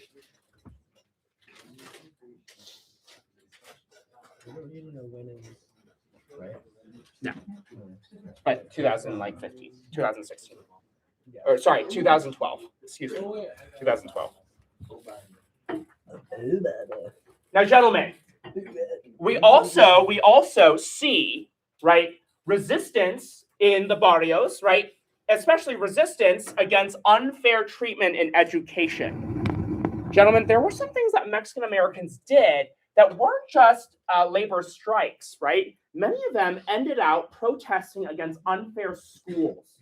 Anyone remember what they were doing to the schools here? We're doing something to the schools. What were they doing? Nikolai? They would like show up to like take their attendance and they would just leave. Yeah, why was that? Because like the government like needs money for like attendance. Very good. They did these thing called LA school walkouts, right? They walked out of school to protest what? What were they protesting? Equal like learning rights because their schools were significantly under underfunded. Yeah. Very good. These schools were significantly underfunded, right? They literally would not give them equal opportunities. They didn't, they didn't have enough teachers, didn't have enough textbooks, didn't have enough desks, right? So they walked out of school to protest, right? Unequal learning opportunities, right? So these were largely Mexican students. Very good. All righty, gentlemen, those are the Mexican Americans. We're about, give or take, a third of the way through, right? Gentlemen? Oh, we're a third. Oh, we're a third. Gentlemen? Alex is like, damn it, only a third. I can't go to sleep just quite yet. It's okay, you already napped in class, right? Oh. What a guy. What's that study hall? Gentlemen, let's start with those who are here, African Americans, right? We're actually going to start off right over here. Labor and slavery, right? Now, question for you. Question. Were those who are, did slavery exist, right?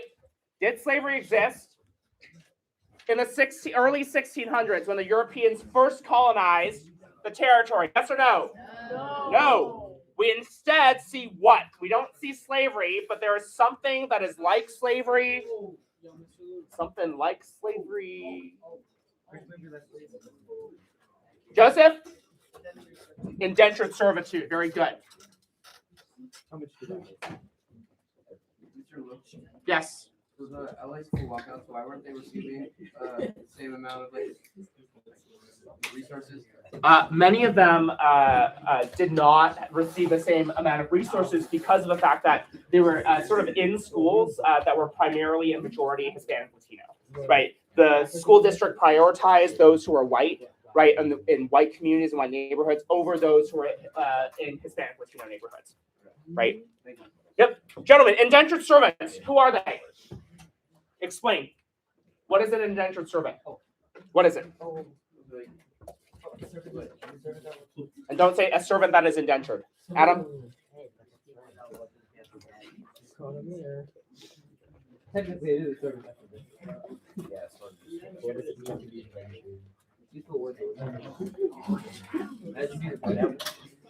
Gentlemen, again, if you need to just step outside and take like a 5-minute break, feel free to do that. But let's keep it focused in here, right?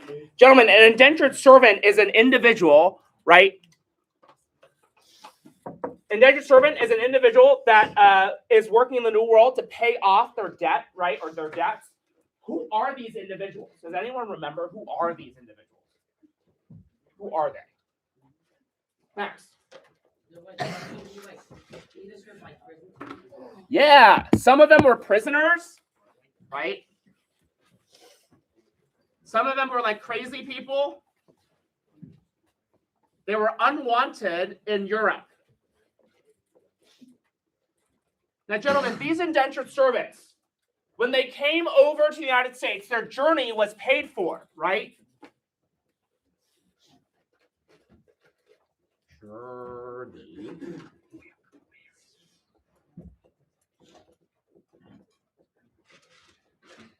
Was paid for. Their journey to the U.S. was paid for. However, gentlemen, right, so was everything else. Everything was provided, right? They were provided food, right? Shelter, clothing. Gentlemen, was this very good quality? Yes or no? No. No, right? Right, this was very, very bad quality, right? Now, gentlemen, we also had a little difference here, right? We knew that those who are black and white indentured servants had very different experiences, right? Right? Those who are black indentured servants and white indentured servants had very different experiences. Gentlemen, what are some examples of some differences you remember? Right?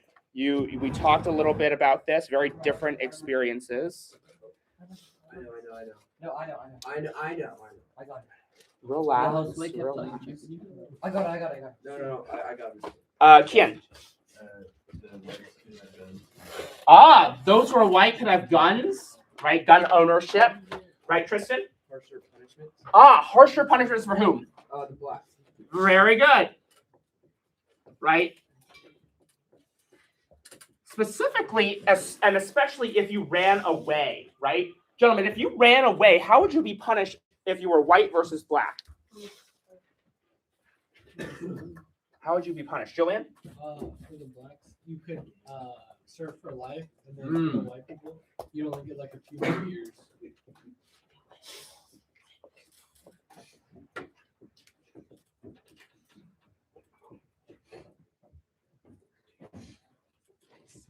Very good, right? They would only serve a few more years, right? Abram, you okay? Abram, you okay? You aren't playing a game?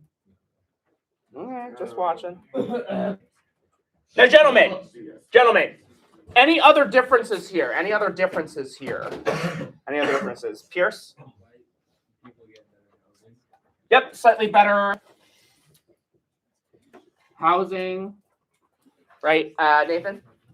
White servants, after their year was over, they would get a piece of land. Black indentured servants would not. Very good. They would get land after servitude. Beckett? Didn't white indentured servants vote? No, they actually could not vote, not until they own land themselves, right? Until after their servitude. Abdullah? I think, like, in general, white servants have less time to study. Very good. I was going to say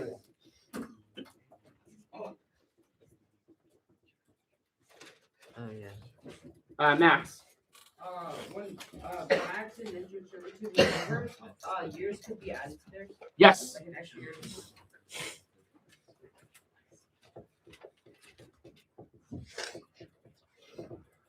Now, gentlemen, all of these workers ended up working in these horrible conditions, right? But this ends up pissing a bunch of people off, right? We actually learn about how guns end up backfiring on those who led the colony at Jamestown. Gentlemen, it looks like we have an inkling of excitement here. Gentlemen, does anyone know what ends up, right, really leading to the downfall of indentured servitude and the rise of slavery? There's a certain sort of attack on Jamestown. We'll say this in 3, 2, 1. Very good. Bacon's Rebellion.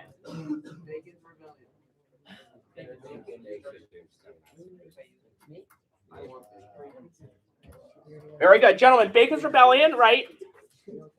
People are really pissed off, right?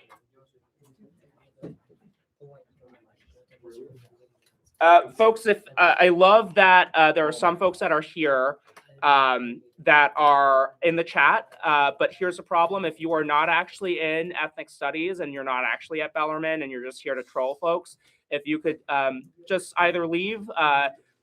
I really, really want folks to be focused on the final exam for tomorrow. So if you're not actually from Bellarmine, if you're not actually in the class or taking the class, go ahead and pop off and just leave. You can watch the video recording. I will have this public. Otherwise, let's keep our focus for the next couple, next hour, okay? There are apparently people in the chat that are being distracting, right? Gentlemen, couple of important things. Bacon's Rebellion. Bacon's Rebellion, right? Remember, Nathaniel Bacon starts this because he's really pissed the hell off, right? He's just like, dude, you know, you are telling us that you get your freedom, right? But the problem is, do they give them land, gentlemen? Hell no.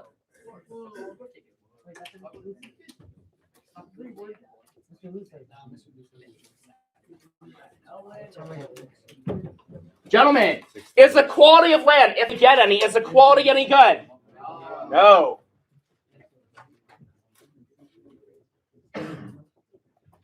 Gentlemen, oftentimes, what would happen after your years were done, right? What would they do without your consent? Add years, right? Oh, wait. I didn't answer that. Yes, Arnav. So for the blacks, for the black indentured service, didn't the owners say that they would receive land, but make them like continue working, but they would never give them land? Yep, land years ended up adding to the years of service, right? So very good, right? Bad land quality added years, right? Oftentimes, gentlemen, that land was really close to what territory, gentlemen? Native territory, right? And would the government protect them against Native American tax, gentlemen? No. No, right?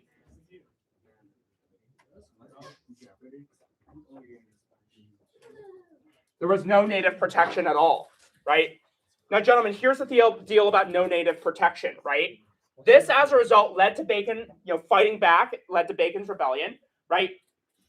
In terms of Bacon's Rebellion, right, we start to see Nathaniel Bacon, burn down Jamestown, right? But he gets tricked, or a bunch of his rebels get tricked by Captain Thomas Grantham, right? Thomas Grantham promises, hey, if you give up your weapons, you can come back, right, to Jamestown. We won't hurt you. We won't kill you, right? We won't capture you, right? That was not true. They ended up capturing them, putting them all into all back into indentured servitude, right? But this is actually where we start to see, right? So Bacon's Rebellion fails, right?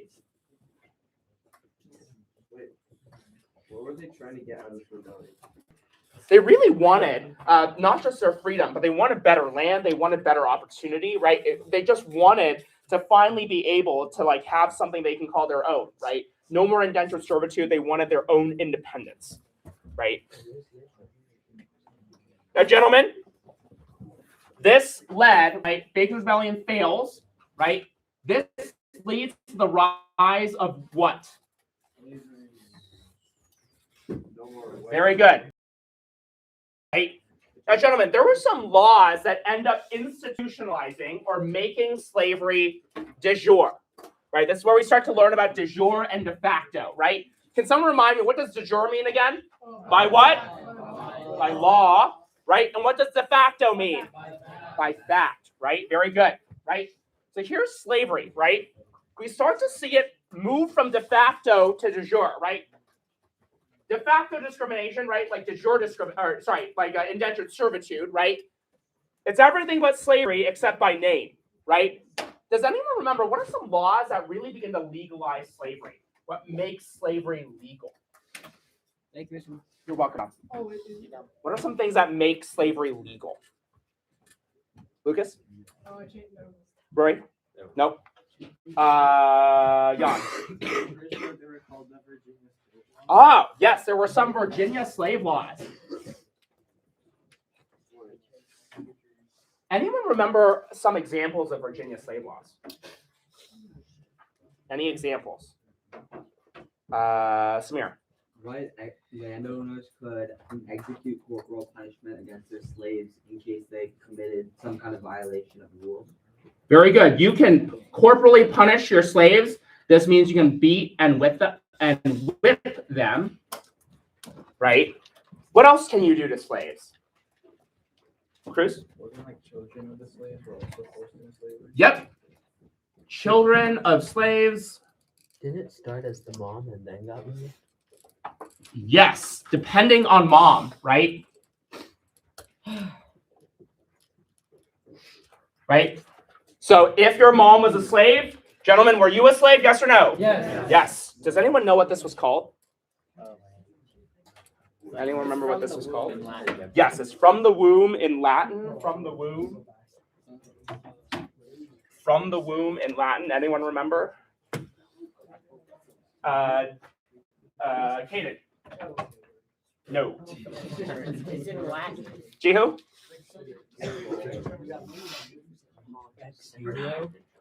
Rory? Partis sequitur. Very good. Partis sequitur ventrum. Right, partis sequitur ventrum. Very good. Any other slave laws? Wait, do we need to know the Latin? No. Dave? That was a little after. Yeah. Not quite. I'm looking for a specific law. There was something about, something about baptism. Oh, wait. Krish? Even if they baptize their slaves, they would still be enslaved. Very good. Baptism does not make you free. And there were also anti-miscegenation. Yes, very good. Anti-miscegenation laws, right? Banning interracial marriages. Gentlemen, there was also one other super important law. Super important. Bernard? I guess if you killed a slave, it wouldn't count as murder Why? because it was property. Very good, right? If you kill your slave, that is not murder. Why? Because they are your, property. Right? How messed up is that? Right? Super messed up. Right? Right? So these are some example of Virginia slave laws, right? I would know one or two of them for sure. Right, Krish? Was the architecture event by the slave masters rape their slaves? So then they can get more slaves that way? Yeah, exactly, right? Because that was one of the few ways that you would be able to have and continue slavery in the United States after the U.S. bans the transatlantic slave trade, right? Once we stop the transatlantic slave trade, we're like, okay, if no slaves can come over to the U.S. anymore, then how can we get more slaves? Well, by having and forcing them to reproduce with each other, right? Or, right, we can, sexually assault or rape a slave, right, to get more slaves, right? Many of those slaves were biracial, right, and were born of their white masters and their black mothers were slaves, right? Tejas. Is it for making it into law codification? You can say codification or institutionalization. It institutionalizes, right? Julian. We're all sharing. Oh, okay. Now, gentlemen, really quickly, right? We know that as slavery gets more and more rampant, right, we start to see, right, this new journey that slaves have to take. What was that journey called? What was that journey called? Not yet. Adam? Very good. The Middle Passage. I think we need to know this.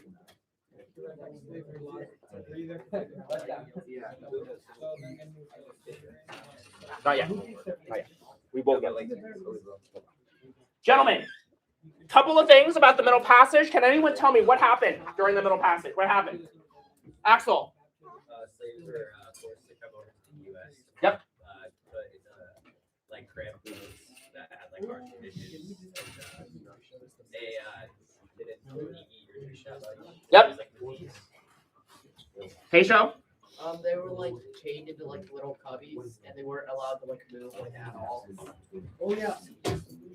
Very good, right? Remember, this was where we had our picture analysis where I asked everyone to sit on the floor, right, Julian? They're diseases would spread easily, and they have to Very good, right? Beckett. throw the dead people off.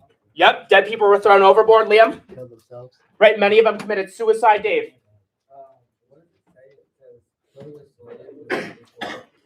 It does not equal murder because they are your property, right? Aditya?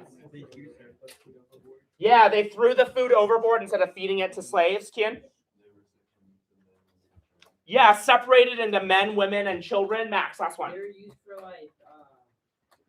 they were tickled and stuff, or poured salt water on them for Yeah, very good. games.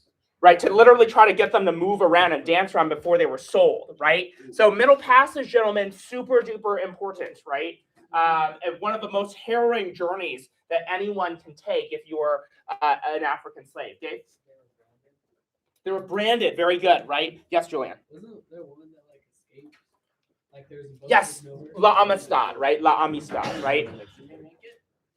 Remember that this was the case where there was a slave rebellion on the ship. The ship was captured by the U.S. Navy, and then the slaves actually sued for their freedom and won, right? So super cool, right?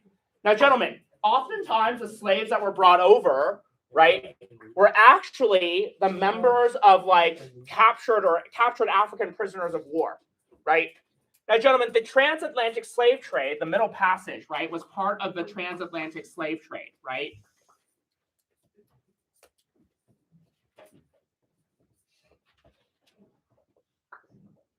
Now, gentlemen, with the transatlantic slave trade, right, there are a whole host, right, of different journeys. In fact, you can say that it is a triangle sort of slave trade, right? Triangle shirtwaist. Actually, more so we like. Triangle what? Gentlemen, the triangle slave trade had 3 different points. Which ones? Triangle slave trade had 3 different points. Which one? Nathan? America. The United States was one of them. Or North America, right? Bless you. Which one is another, Aaron? Europe. Bless you. There was also one other point. This one's pretty obvious. Siddharth. Africa, very good. Seats have opened up if folks want seats. Gentlemen, the Middle Passage is this journey from Africa to North America. Now, gentlemen, there was a crop, another sugar. Oh, I sort of gave it away, huh? Rats. Rats. There was a cash crop that was grown in the Caribbean. Gentlemen, what is it called? Sugar cane, right? Gentlemen, can someone explain to me why sugar cane is so important? There's a reason why sugar cane is so important. What is that reason? You're welcome. It is a cash crop, but why else is it so important? It drives the slave trade. How? Alex, how does it drive the slave trade? It makes molasses as well. Yeah, right. And how are those things interacting with each other?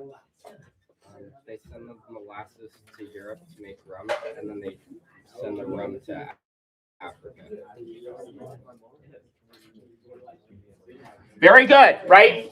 Gentlemen, remember, sugar is grown in the Caribbean in this sort of very, very warm territory, right? Warm land, like near the equator, right? That gets sent to North America for molasses. That most sweetener to Africa for more slaves, right? Very good. Now, gentlemen, we know that as slavery becomes more and more institutionalized, we also talk back to, we actually have a little throwback to Thomas Jefferson here. Thomas Jefferson, right, many of his beliefs about slavery as America gets founded as a nation is that slavery is morally wrong, right? But yet, right, he kept a lot of his own slaves. Gentlemen, does anyone know there's an ironic story here, a super ironic story? Does anyone remember what that irony is? There's a super ironic story here. I want to hear from, let's hear from Joey. So, like he was super against like interracial marriage, but then he had an affair with one of his slaves while on a trip to France. Yeah, do you remember what his name, what her name was? I don't remember. Okay, well, Sally Hemings, right? Having sex with Sally Hemings, right? That's an irony here, right? Now, gentlemen, let's take ourselves back up to theme number 1. On table itself, back up to theme number 1. Thank you, Adam. We're going all over the place because we now have to talk a little bit about examples of laws, right, that discriminated against those who are African American, right? As we start to see slavery become institutionalized, we start to see African Americans being discriminated in many different ways, both de jure and de facto. Yeah, Beckett. Yes, absolutely. And I will send out an announcement once I get that out. Gentlemen, those who are African American, right?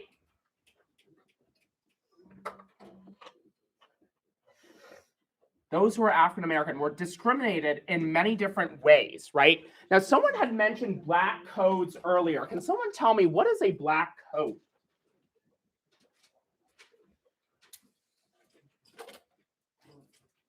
What's a black code? Bernard? It's like after slavery was kind of like ended, it was like a system of laws that kind of like kept these African Americans in place as like inferior. Very good. It was, gentlemen, a series of laws that kept those who were African Americans inferior, right? It essentially made them, right, sort of limited where they could travel and where they could move. Excellent. Very good. Yes, Dave. Yeah, they restricted black freedoms, right?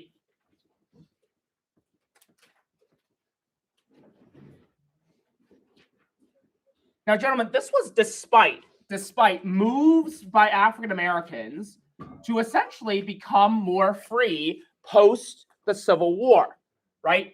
Now, gentlemen, for many of those who are African American, right, in 1863, we saw this sort of thing called Emancipation Proclamation.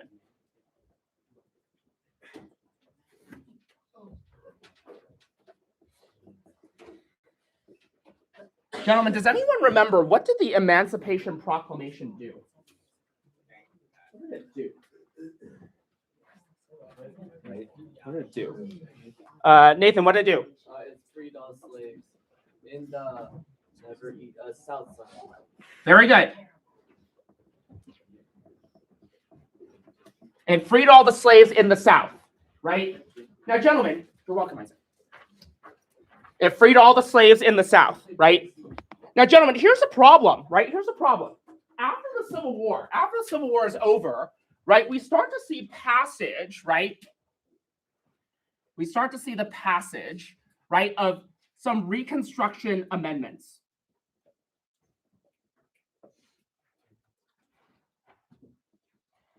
Right? There are, gentlemen, 3 Reconstruction amendments. The 13th, the 14th, and the 15th amendments. Anyone remember what they said? The 13th does something, the 14th does something, the 15th does something. What?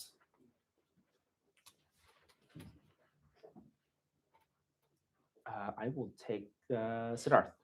Did one of them like give African Americans the right to own land? No, not own land. Not own land. Bless you. Thank you. Jan. That they could vote. Yes, the 15th was freed blacks could vote.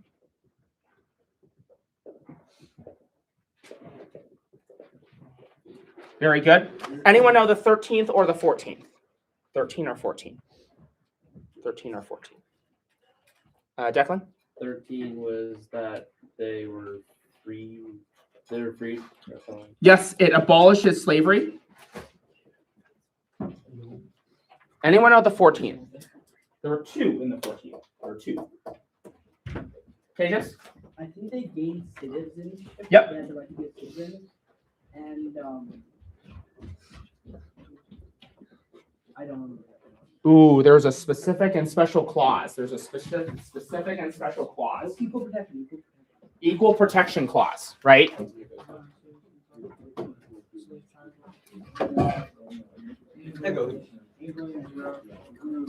Right? Unfortunately, gentlemen, this led to a lot of discrimination, right? This led to a bunch of discrimination, right? You had black codes, right? You had black codes that restricted their freedoms. What else did you have? What else did you have for those who are African American? How else were they discriminated against? Beisha? Lynchings. What's a lynching? It's when you kill a bunch of people based on their race. It's an extrajudicial killing, right? It's not something sanctioned by the courts, right? And gentlemen, oftentimes these lynchings are carried out by hate groups. What's an example of a hate group that we learned about? What's an example? Liam? Yes, the KKK, right?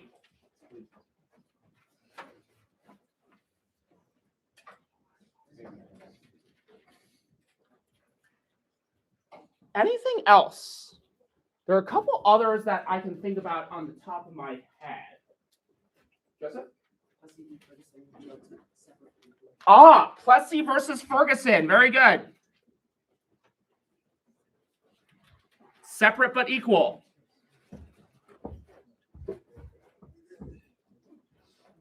Very good. Gentlemen, there's another one that I'm thinking of. Axel? Jim Crow. Very good. Right? Plessy versus Ferguson leads to Jim Crow. Right? These discriminatory laws. There's also one other big one. An example of de facto slavery, even after slavery is abolished. Adam? Sharecropping. Can you remind the class what sharecropping is? If you can. The slaves pay the boss with the crops. It kind of stinks so time to get put in debt and force work for him for free. Very good. You're going to stay on their land. You're going to pay rent via crops, right? To the point where you can't leave, right? Very good, Adam. Very good.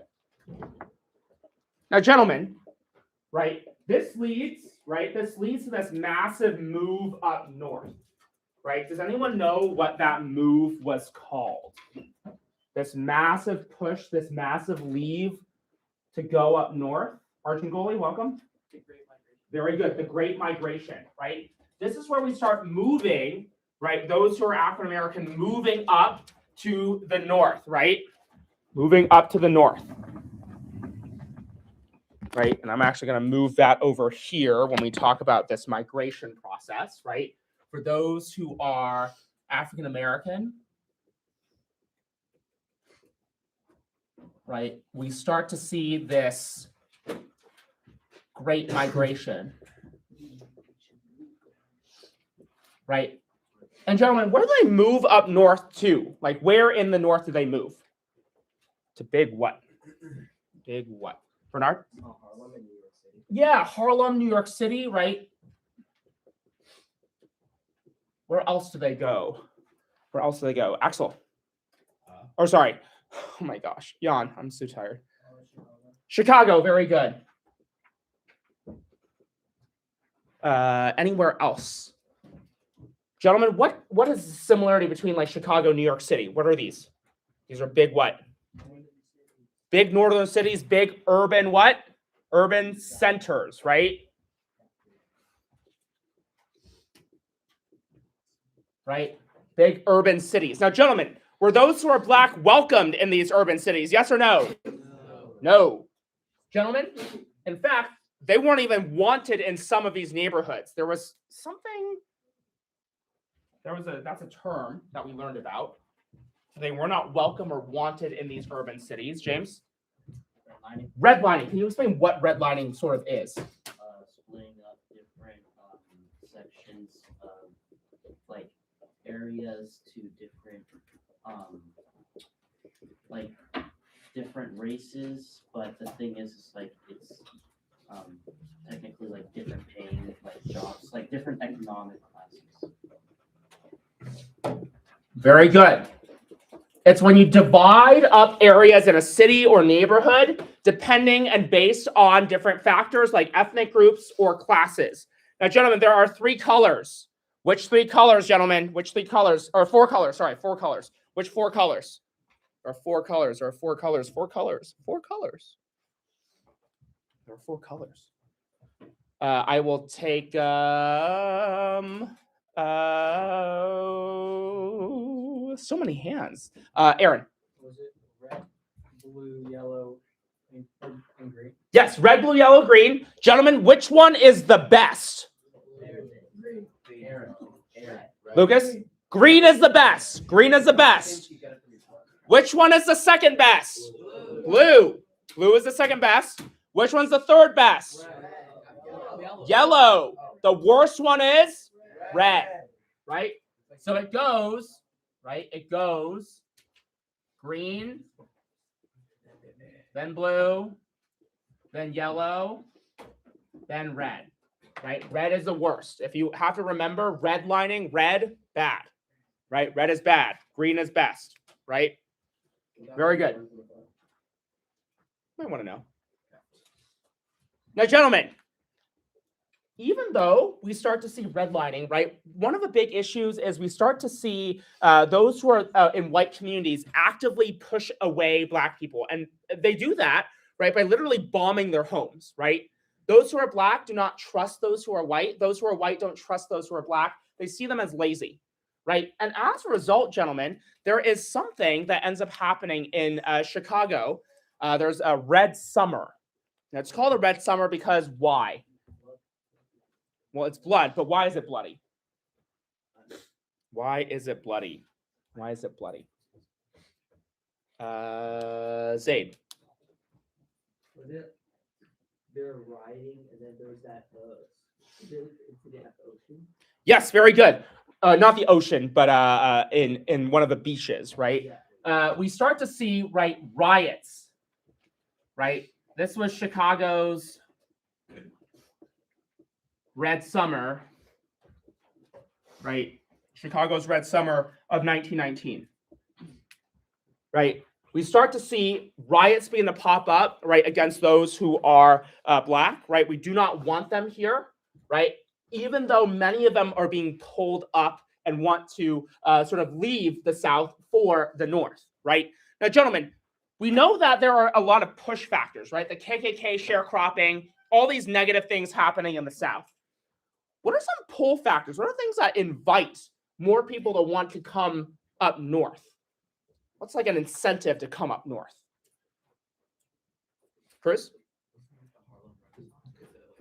Good. We'll talk a little bit about the Harlem Renaissance, but what really invites them up? Adam? There are a lot of job offers. Yeah. Right? Job offers in do you know what type of job, Adam? I think it's textile. Textile, very good. Any other jobs? Textile jobs for sure. Bernard? A lot of factory jobs. A lot of factory jobs, right? This leads, right, Black Americans to want to leave up north, right, for factory jobs.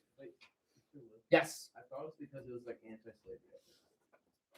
This is, we're talking after the Civil War here. So slavery is already over at this point, right? So we start to see many factory jobs open up, right?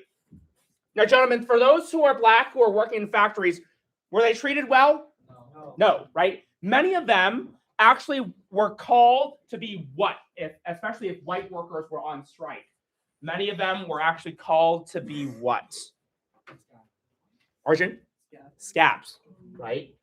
Many of them were scabs,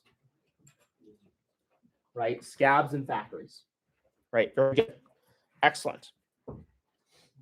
Now, a lot of y'all mentioned, right, this revival of culture, right? Many of you mentioned, right, one of the big push or pull factors, right, was this thing called the Harlem Renaissance,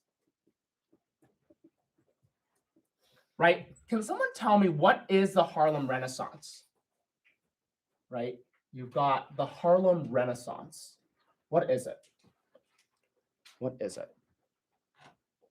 Siddharth? It was like a lot of Black culture in places in like Harlem, New York. Very good. It was a Black cultural revival. This was where Black culture really begins to expand, right? People really begin to have art, right? People begin to draw. People begin to have poetry, right? So on and so forth. This is where we start to see this massive, massive boom when it comes to ensuring, right, that Black Americans and their culture, right, still survive, right? Very good. Gentlemen, we're going to move back to resistance in the back. Back to resistance in the back. After all, we can't talk about discrimination without talking a little bit about resistance, right? Yes. So like, there's these 5, and then each person gets randomly assigned 2 of them. Yes. Is supposed to be there? Is it going to be the 2 same for everyone? It's not going to be the same for everyone. Yes. Remember, welcome to Bellarmine College Preparatory, right? College prep. We're not Bellarmine can slack off at the end. It is Bellarmine College Prep. We're going to finish strong because in college, you're going to have a final exam that's worth 30% of your grade or 40% of your grade. 40? Yes. What's Yes. homework worth? About like 5. 5. You like I remember, gentlemen, I remember when I had a class at Berkeley, it was like 10% was homework and participation, 25% was your first midterm, 25% was your next midterm, and then like 40% was your final. So yeah, it's big, but we want to prepare you for that, right? We want you to finish and learn how to finish strong. Gio? Is it like homework 25 projects, 30 unit exams, 25 and final? Yes, but that was a Berkeley example. Yeah, that was what I had to go through at Berkeley. Max? Yes, you may. Gentlemen, I want to take a second. We can't talk about African Americans without without talking a little bit about resistance, right? One of the ways that they began to resist against segregation was through the civil rights movement, right? Civil rights movement, right? This will be super important, right? Now, gentlemen, we have 2 different leaders. We have 2 different leaders. We had an active leader and we have a passive. Right? We got active, we got passive. Gentlemen, can someone tell me who leads the active? We'll start with the active first. Active first. Oh my God. Brett, join us. Very good. Brett, do you remember the other sort of big group that we've talked about? Yes, that was the passive movement, right? Do you remember who was the other active group? Yes, very good. Black Panthers, right?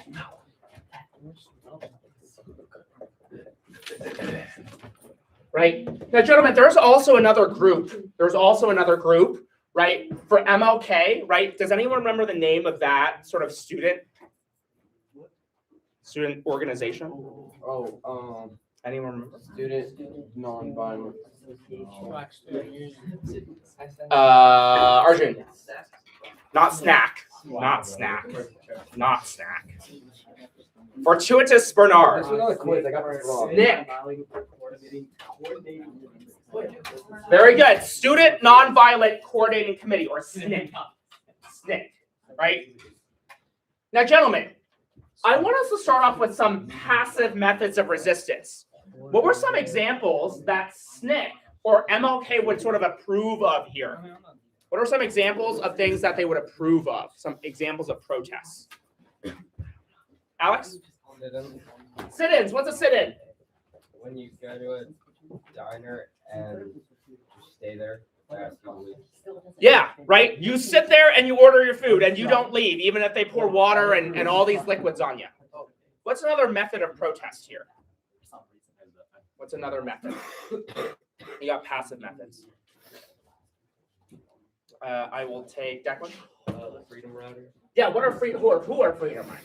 They would go on. There's black people who would go on whites only buses, and when they would get into like typically more racist states, they would just like stay on the bus. Yeah, right. Freedom riders protested intrastate travel, right? So if you were moving, or interstate travel. So if you were moving in between different states, one state that had Jim Crow laws that forced you to move to the back of the bus, they would just refuse to move, right? Anything else? Cruz?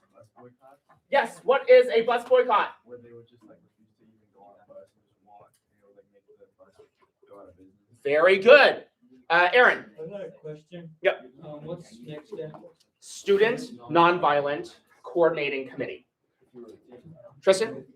Like it was like I don't know what it's called, but it was like the march on like Washington. Yes, it is exactly that. The March on Washington, right? Now, gentlemen, the March on Washington was this protest against job discrimination, right? Those who were black, right, resisted against unfair wages and unfair treatment in their job and at their work, right? Very good. Any other examples that folks can think of? Any others? Any others? Yes, Joey. Oh, we got that one. We got that one. Any others? Gentlemen, any active methods of resistance? Any active? Any active? Patient? The walkouts. Yes, I could take walkouts as one, but more so what the Black Panthers did. Zay? Oh, they patrol neighborhoods and stuff. Yeah, they would patrol neighborhoods. Good one. Did they force you to get that? What else would they do? What else would they do? What else would they do? Rory. Yes, mutual aid, right? They literally would set up aid programs, right? Free breakfast and lunch. How do they not go Right? And, right, free clothes, like clothing drives. What does that say? Mutual aid, free breakfast. The neighborhood one. Oh, patrolling neighborhoods. Okay. Kian, did you have your hand up? Ah, got it. Sorry for stealing your thunder. Oh, actually, I can add that. We'll do. There was a hand. Chico. No. Wait, hold up. I think protecting themselves. Very good. They would protect themselves, right? Wasn't the motto like freedom at all costs? Yes, and don't be afraid to throw a punch if they are antagonizing you. Right? Very good. Self-defense, right, if necessary, right? Now, gentlemen, we also see before the war, or sorry, during World War II, we also see movements, right, to try and prove that these folks are loyal to the United States just like anyone else, right? Does anyone remember, right, how those who are black resist against Jim Crow during World War II? What is that supposed to be? Double campaign. Double V. Double W. I will take Siddharth. Yeah, what's the double V campaign? It was like something to do with like black soldiers attacking with like airplanes. I need you to be a little bit more specific. Somebody just copied off me. It was black soldiers proving their loyalty to the United States, but how? V over what? V over what? It's a double V for a reason. Joseph? Victory over fascism abroad, victory over racism at home. Oh, I knew that. Very good. A victory over fascism abroad and victory over racism at home. We the people. In order to form a more perfect union. How do you know that? Establish justice and ensure domestic tranquility. Provide for the Common defense. Promote the general welfare and secure the blessings of liberty for ourselves and our prosperity. To ordain and establish this Constitution for the United States of America. Right. Hi. Will the like the identity stuff be on the No. Yeah, James. There was these airmen called the Tuskegee. Yeah, right. That's a great example, right? The Tuskegee Airmen, right? The double V campaign was active, right? Or was it neither? It was neither. This was before the yeah. civil rights movement takes place. But this triggers, right? The double V campaign really pushes or leads to the civil rights movement, right? Let's, very good. Say 688. yeah, 688. Also for active, was black nationalism part of that? Or? Yes, black nationalism, like Marcus Garvey, right? This idea that we should promote a United States that is, for black people, right? Even going back to their home country if necessary, right? Yeah, excellent. Just a question about the test. Are Yes. there gonna be any ethnicities we learned about that are not going to be on the test? Everything is eligible. I've already told, I think, period 6 and period 8, that there will be one ethnic group that will for sure not be on the exam because I wasn't able to finish it fully with them, right? So to that extent, right? Yes, that was you, 6 and 8. There's only one ethnic group that won't be on there. Which one? I don't remember which one. The Vietnamese. Vietnamese that we didn't finish. Wait, what was that? Oh, What that was was today. Shh, the Vietnamese for them. 2 hours. Jiho? No. Okay, Chase, actually regret I can't say. Gentlemen, For 3 and 5. Gentlemen, really quickly, that concludes our chapter on African Americans, right? That concludes our chapter on African Americans. That being said, oh, really quickly, the Civil Rights Movement leads to what act? Does anyone remember? Civil Rights. Very good. Civil Rights Act of 1964. Oh, come on. Where's my orange pen? There it is. Right. This leads to the Civil Rights Act.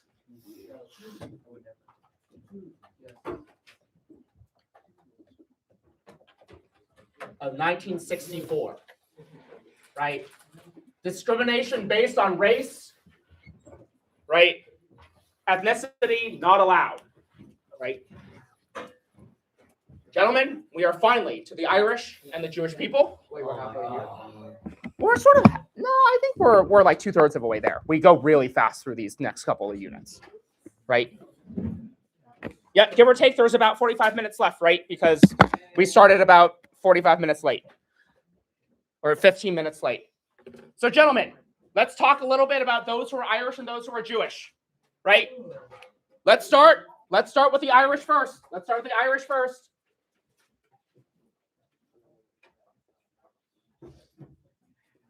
Okay, reasons why they came. Reasons why. Why did they come? Rory. Yeah, those damn Brits.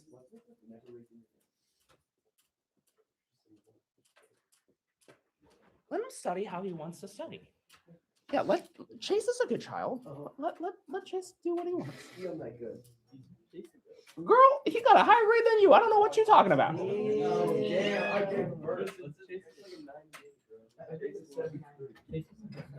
Dave. Very good. Potato famine. Gentlemen, the potato famine led to these migrant workers. Does anyone remember what they were called? These like very skinny, very unhealthy migrant workers. Jiho? Yes, Spalpeens. Cruz. Shifting from agriculture to cattle. Spal and then peens. Yes, double E.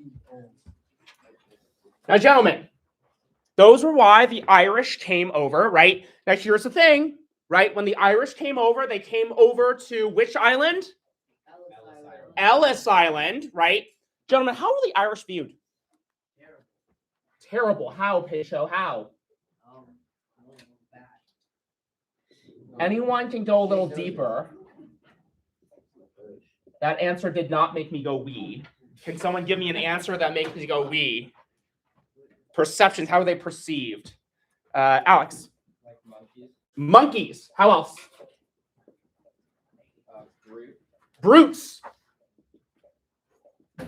Very good. Kian?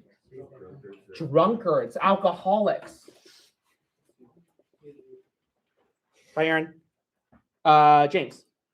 Like in the cartoons, we saw that Irish were like, instead of like assimilating, they were like independently choosing like not to assimilate, and even like one of the cartoons shows like them like stabbing Lady Columbia. Yeah, very good. Stabbing Lady Columbia back. They refused to assimilate, right? Refused to assimilate. Very good. Now, gentlemen, we start to see those who are Irish compared against two other ethnic groups, largely because of where they worked. I want to go over where they worked first. What are some jobs that the Irish would work? What are some jobs that the Irish would work? Lucas? Factory workers. Absolutely, they were factory workers. What else? Axel? Indentured servants. Or just like domestic servants. Domestic servants. There we go. I was like, damn, that's already, you're like 200 years late. Bernard. Peddlers. That was actually more the Jewish. There's one other. William Cronin is disappointed that you do not know this answer. William Cronin is disappointed you would not know this answer. Tejas? Very good. Railroads, right? Choo-choo trains, right? Now, gentlemen, here's the thing about those railroads. Many of the Irish were seen as what workers? There's a D word I'm looking for. A D word. There's a D word. There's a D word. Chase? Yes, sir, they were. Right? They were disposable workers. Right? If they died, great. Who's next? Right? We do not care. We keep on moving. Right? Excellent. Right? Now, gentlemen, those who are Irish begin to become more and more American. We start to see some assimilation attempts. And one of which is because of the fact, right, that they start becoming compared against two races and they begin to lean into their what, gentlemen? They lean into their what? They lean into their what? Tejas? They promoted their own whiteness. Yep. Now, gentlemen, let's take a second and talk a little bit about what two groups those who were Irish were compared against. There were two major groups. Which two? Cruz? Chinese. Chinese was one of them. And can someone explain why were they compared against the Chinese? Why are they compared against the Chinese? David? They worked in the same field of labor, and Chinese are viewed as more like hardworking than the Irish. Very good, right? They were seen as working the same jobs. The Chinese were seen as more hardworking, especially when it came to shoemaking factories, right? Now, gentlemen, question for you, right? There was a sort of labor union that was founded by the Irish. Anyone remember the name of this labor union? Bernard? Secret Order of the Knights of St. Christopher. Very good. The secret order of the, oh yeah, I remember that.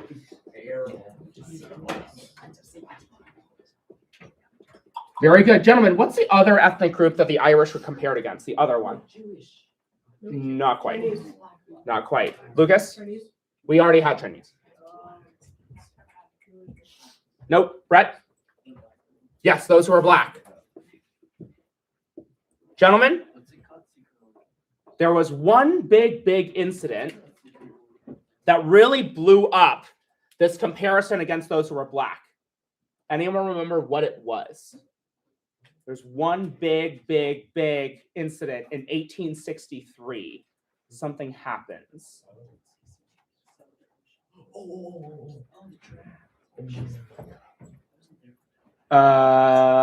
Joseph, or Tristan, sorry.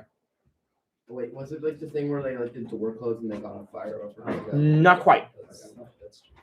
Not quite. That's Jewish workers. Arjun? Is it the military draft? Yes. The New York City draft riots, right? Can someone tell me what was happening with those when it came to those who are black and their draft riots? Axel? Oh, never mind. No? Can someone explain what was happening here with the draft riots? What was happening here in the draft riots? Cruz? Wasn't it like the black people were gonna be like mad because they were gonna go against the war and the Irish were taking their jobs? Yeah, right. If we need to go fight in the war, right, those who are black are going to take our jobs, right? Uh-oh, that's not good. We don't want the riot. We don't want the draft anymore, right? Screw that, right? Very good. Wait, Say Secret Order of the Knights of St. Crispin. St. Crispin. Crispin. Oh, Josephan is back. Hello.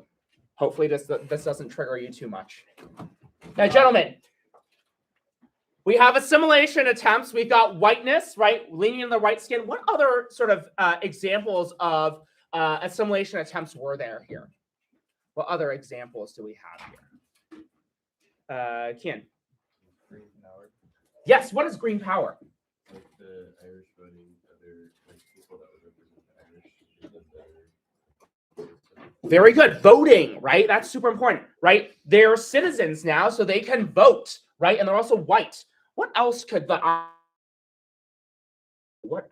Irish do? What else? Any jobs that they began to work? Hit nudge nudge. What jobs? Very good. Nathan?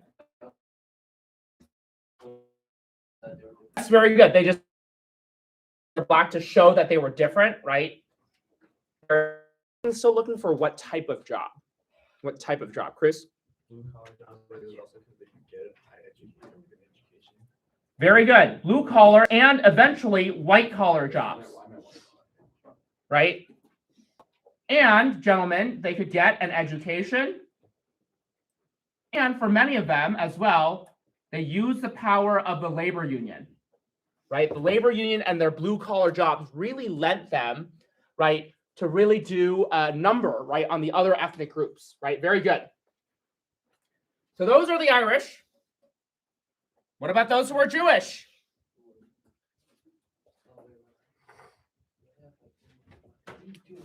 Why would they come over? Jewish, why would they come over? Jewish, why would they come over? Jewish. Bernard. What are pogroms? Like anti-Jewish government-sponsored campaigns. Yep, terrorist campaigns, right? What else would they want to come over? Brad, is that a hand? No. Dave? They were hated. By whom? And why? They were hated by the because of their portrayal in the Bible. Their portrayal in the Bible. They were seen as the chosen people, but they weren't hated by the British. The Russians.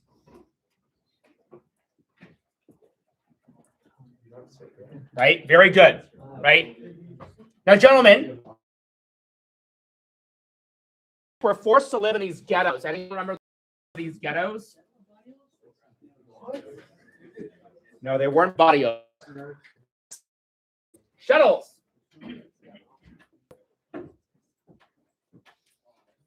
And many of these shuttles are found in this region from the Baltic Sea up north to the Black Sea down south, this sort of big land in Eastern Europe. Does anyone remember what that was called? Krish? Of settlement.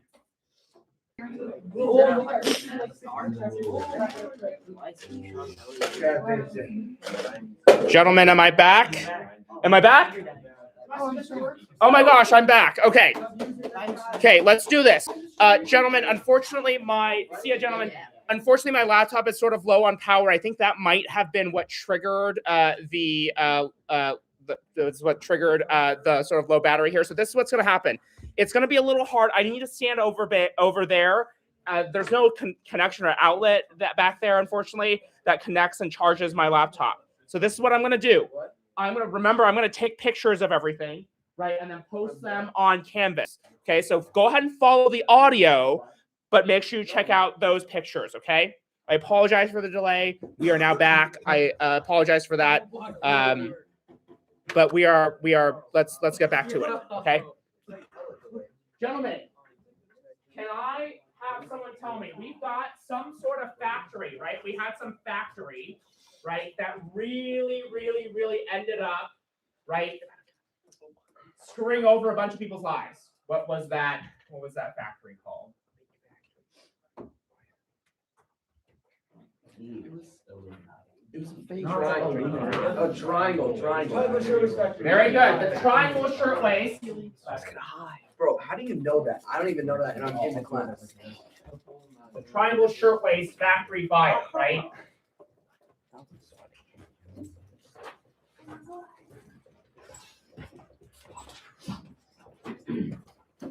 Right, the Triangle Shirtwaist factory fire, right? Gentlemen, can someone tell me what are some things that led to this? Like, why did we actually have this event happen in the first place? how does this event happen in the first place? Arjun, It was like really bad working conditions and like people were really tired, so there were like a lot of mistakes that they made, and that just like someone like shut a door and that like caused really bad ventilation, and so like the building kind of like caught on fire. Very good, right? We start to see, right, this horrible working conditions, right? Yeah, Cruz. The owners would also lock the doors. Yeah. So they couldn't leave. Yep. All in the means to increase what? What do the bosses want? Productivity to get more money. All they cared about were profits, right? Right? They wanted more profits. And so as a result, gentlemen, for many of those who are bosses, all they cared about was money. They did not care about any of the actual people's lives. Right? Sure, waste. Right, waste. Right? They didn't care about people's lives, right? So gentlemen, as a result, right, they only cared about profits, right? We also, gentlemen, we start to see, right, not just profits, but we also start to see, right, those who are Jewish, right, and those who are Irish, right, being abused in different ways. Were they paid particularly well, gentlemen? No.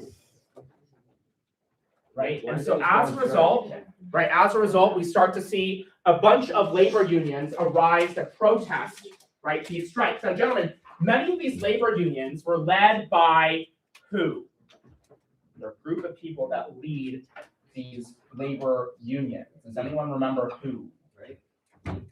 Remember who? Wait, is this part 4 or 5? This is 4 and 5. Yes, Axel. They're led by women. Yeah, specifically Jewish women. Right? Many of them were led by Jewish women like Clara Lemlich, right? Clara Lemlich, which really, really stresses the importance, right, of the fact that women were a part of these labor unions because of all the work that they did in these factories, right? Very good. Now, here's the deal, right? For many of these Jewish women, they when they protested, they really, really meant it, right? They wanted better working conditions, and they wanted, right, these after the Triangle Shirtwaist factory fire, this sort of led to the protocol of peace. Right? Does anyone remember what the protocol of peace sort of did? There are a couple things. Krish? A certain number of hours, I believe, it was around 50, I think. Yeah. They limited working hours and they increased pay. Right? We are done. We are done. Wait, did these laws get approved? What was that? Would these like protests get approved? No. These labor unions, when they had these labor strikes, many of them ended up connecting to those, or it was the negotiations between the workers and the bosses. Oh, right. So it's like the game when we negotiated. It's kind Yep, of like exactly. Now, gentlemen, I want to take a second and talk actually a little bit about some assimilation attempts. I'm going to switch back over on this side, right? I'm going to talk a little bit about some assimilation attempts, right? Those who are Jewish tried to assimilate. Gentlemen, were they successful? Yes or no? No. No-ish, right? Yes-ish, right? Yes and no-ish. Gentlemen, can someone tell me, how did the Jewish try to assimilate? How did those who were Jewish try to assimilate? Celebrate like American holidays. Yeah, many of them celebrated American holidays. Wait, was it the Jewish were like the second generation people, right? Where it's like after the second generation they got accepted. That was more so the Irish. Oh. Axel, what else did they do? Or sorry, Declan, what else did they do? A lot of them tried to go to university. Yeah, they were educating. What else? Joseph. They tried to like, go on vacations to show money. Yeah, vacations to flaunt their wealth, right? What else? Max. They would mix their cultures together. What do you mean by that? Like they would celebrate American stuff while also celebrating like their own stuff. So like I'm not sure how to word it. Integrate. I think that's the word you're looking for. Not so much here. Not so much here. They definitely wanted to assimilate and give up their own culture. Tejas? They like tried to give up their language and like their festivals because Because like one big insult to them was like, don't be a greenhorn or don't be Irish. Right. Be American. Speak English, right? They try to speak English. There's one other big one here, right? Something about their name. Yeah, for Jewish. Something about their names, gentlemen. Say Like they Americanized their names, so the Vitsky would be like Levi or something like that. very good. Very good. They Americanized their names, right? Very, very good. Now, gentlemen, that actually concludes our chapter on those who are. That concludes our chapter on those who are Jewish. Gentlemen, our next chapter are those who are Chinese, my people. Gentlemen, couple ways, reasons. Like that. No, I was like, Oh my. Oh my. Jewish thing, they assimilate by taking Yes, right. They went to the mountains or the Catskill Mountains, many of them to like flaunt their wealth, right? Look at us. We've become successful, right? But unfortunately, for a lot of them, right, that results in a lot of anti-Jewish sentiment, right? Yeah. For vacations, I thought that like was stereotypes, like they would flaunt their money. Yeah, well, yes, it ended up resulting in a bunch of stereotypes. It ended up being very bad for them, right? Gentlemen, technically it is 6:30. If you need to head off, feel free to do that, regardless of how many people are in here. I am going to continue with the live stream. So, Chase, if you want to go back on the live stream, I should be hopefully there. Yes, Chris. No, not an hour. Maybe 30 minutes at most. Right. Gentlemen, let's start with the Chinese. Let's rapid fire through this. Reasons why the Chinese came. Let's go. Reasons why the Chinese came. Nathan Kim. Yes, opium, drugs. Very good, or not very good, but you know what I mean. Drugs. What else? What else? Dave. Yes, what is Gold Mountain called? Gumsan. Gumsan. Very good. Gumsan, right? The land of golden opportunities. Brett. Yes, absolutely. Right after the Opium Wars, Great Britain takes over Hong Kong, right? Those damn Brits, indeed. Now, gentlemen, here's the thing, right? Those who are Chinese, right? When they came over specifically via what system? There's a special system. Special system. James. Yes, the credit ticket system. And does this remind this credit ticket system where you would sort of come over to the U.S.? You would have to work for a number of years. Anyone reminded of anything about that? Yes, Declan. Very good, right? Now, gentlemen, how were the Chinese perceived? This one should be pretty straightforward, shall we? How were the Chinese perceived? How were they viewed? James. Job stealers. How else were the Chinese viewed? Yes, Tristan. Rats. Alex? You were going to say rats. Yes, Zaid. Yes. Very good. Anything? Roy? Dirty. Very good. Right? Yes, you. So the credit ticket system, like how did it work again? Remember, for the credit ticket system, if I wanted to go to the U.S., I would have to go and ask someone for money. They would take that money. They would buy me a ticket. I would then pay off the price of that ticket through what? Through working, right? Very good. Yeah. It was like rats and what? It started with like Q or something. Yes, very good. A Q, right? Their sort of hairstyle is a Q, right? To show loyalty to the emperor, but it was a rat tail. It sort of looked like a rat tail, right? Q-U-E-U-E. A Q. Like a Q. Yes, a Q in line. Yes. Is it? Refresh. You have? Kian, is yours okay? Okay. Gentlemen, is the chat still okay?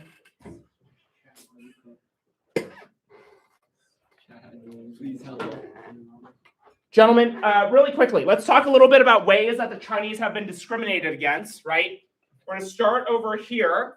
We have some laws, right? A bunch of ways that the Chinese have been discriminated against. Let's go. What are some examples Examples of Chinese discrimination. Let's go, Peisho. Yep. What did that do? 1882. Peisho, what did that do? It barred any like immigrants coming from China. Very good. No laborer can come in. What else? What else? Declan? I forget the name, but it was pretty much Chinese can own land. Or was that? Ooh, not quite. Not quite. That was much more so a different law that affected the Japanese. Dave? Yes, those who are Chinese could not get married, right?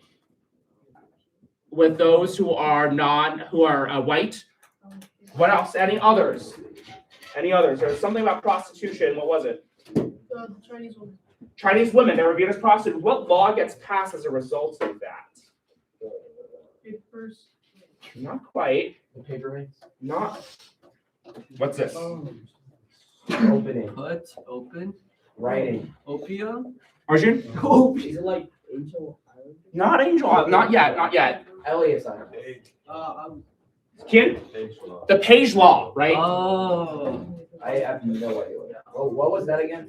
Isn't that stop? I have no idea. It bans Chinese women. Bans Chinese women. From what? From coming into the U.S. Wait, this is the exclusion. Oh, so this was like Exclusion Act? Yeah, so it was before the Exclusion Act. The Exclusion Act bans laborers. Chinese women banned by the Page Law. So they do this first to stop them and then realize it doesn't work. And then they go deeper. Okay. Right? Gentlemen, Jihu. Oh, that's the guy say like Asiatic parts on it. That, remember, was the South Asians and was particularly the Sikh, right? Oh, yeah. Gentlemen, really quickly, right? The Chinese, right? They also have to go to an immigration station. Anyone remember which one? Go ahead. Angel Island. Angel Island. Angel Island had a bunch of people on it. What was its purpose? Right? Yeah, to send them back home, right? Now, on Angel Island, people were subject to what? Were subject to what? Liam? Interrogations. Wait, what does that mean? Oh my gosh.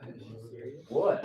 Interrogations are questions. Like you're getting questioned, right? And asked, are you a U.S. citizen? Right? Now, gentlemen, if you are interrogated on Angel Island, if you get a question wrong, you are sent back, right? Now, here's the thing about being sent back, right? Here's the thing about being deported, right? Remember, there was a method to try and beat this. Anyone remember the name of this method? Bless you. Cruz. Yes, very good. Paper Sons. Right, Paper Sons, right?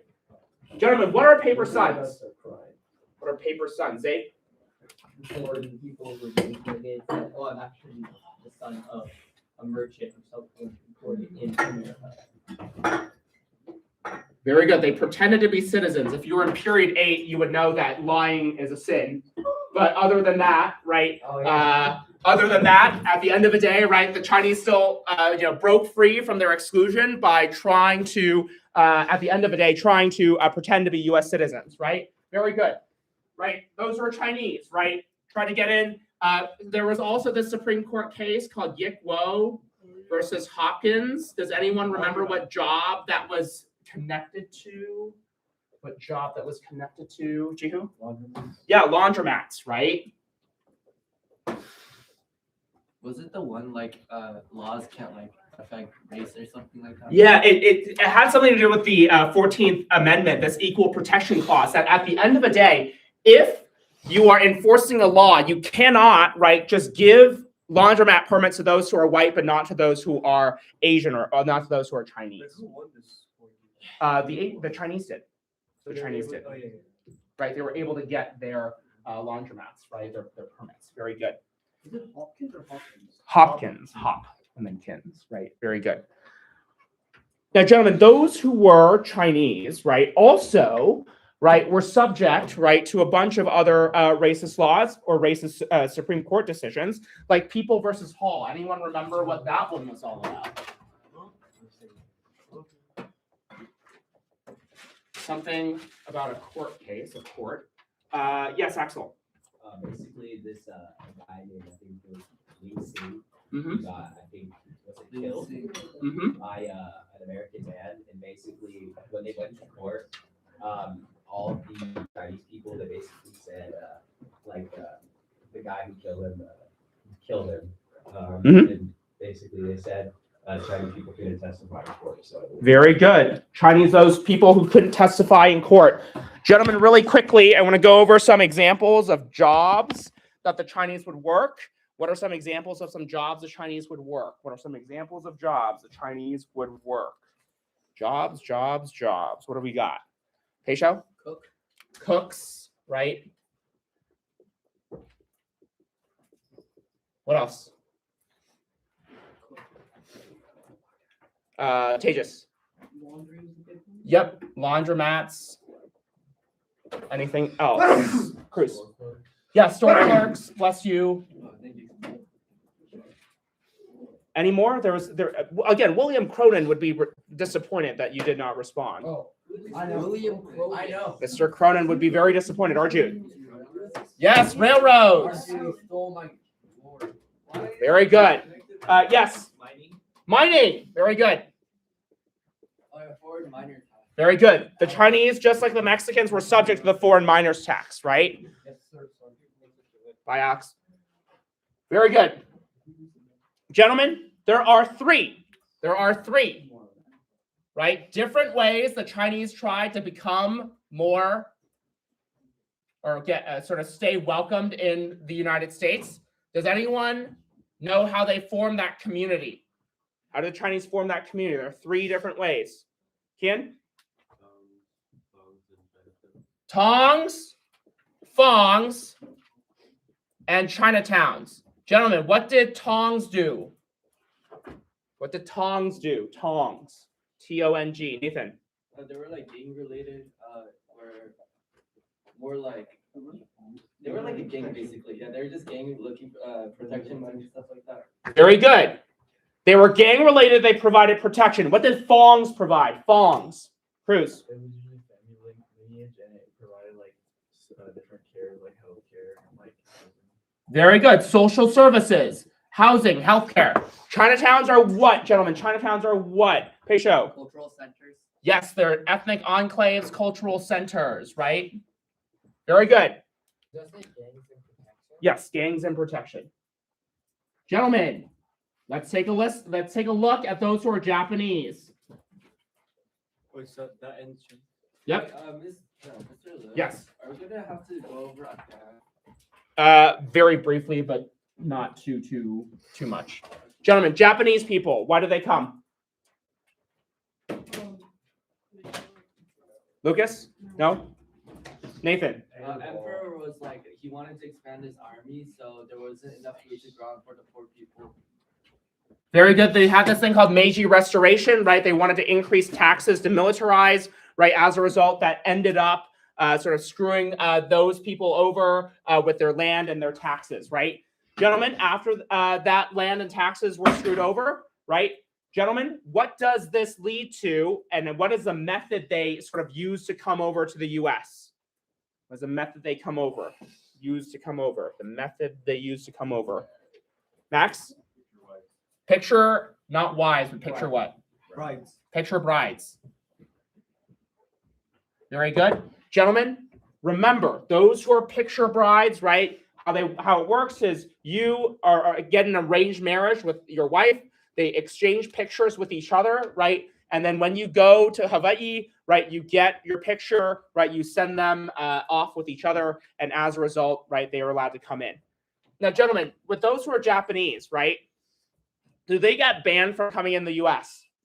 No. Why? Why?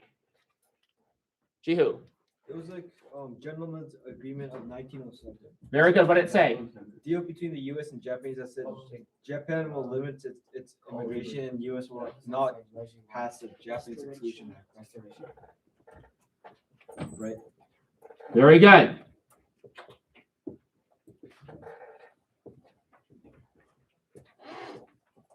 It's gonna be so painful erasing this.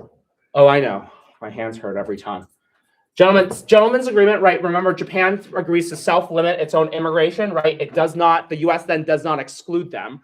Gentlemen, Japanese women, were they viewed the same way as Chinese women? Yes or no? No. Well, how were Japanese women viewed? Arjun? A lot more respectable because they weren't used for like prostitution and they actually like contributed to the workforce in the media. Yeah. Mr. Lewis, is because they weren't taking white people's jobs? Or they- Perhaps, but the government was also self-limiting who was going to be able to come, right? And so that was one of the big reasons why as well. Well, they still need jobs. Your hair is on point. Right? He's rapping. Now, gentlemen, right? Those women were seen as contributing to the workforce. Gentlemen, what jobs would those who are Japanese work? Jobs. Not quite. Arjun? Like farms. Yeah, right? Farm workers, right? And where specifically? And what would they farm? Where specifically, what would they farm? James? They were sugar cane farmers, but the thing is that they were mainly like specifically requested by these farm owners that use a tactic called divide and conquer. Yeah. Basically, just request like many like different ethnic groups, but the point is that it hits like these different ethnic groups against each other, so they can't strike at all. Yep. And gentlemen, where were these sugarcane plantations found? Tristan? In Hawaii. In Hawaii. Oh, sorry. Wait, No, you can say in Hawaii. That's fine. If I leave right now, would this all be It should. Kian, am I still on? And the volume still works and whatnot. Where can I find It is a link that was sent to you. Gentlemen, for those who are Japanese, right? Bless you. For those who are Japanese, they worked on the sugarcane plantations, right? Gentlemen, how was life on those sugarcane plantations? Horrible, harsh. Very bad. What were some examples of harsh conditions? Poor pay. They'd be able to Very good, right? No, that's not. Very much not. That's just like it's just like not right at all. Which part is that? Wait.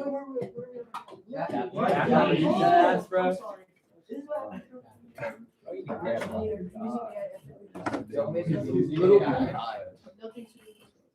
Gentlemen, right?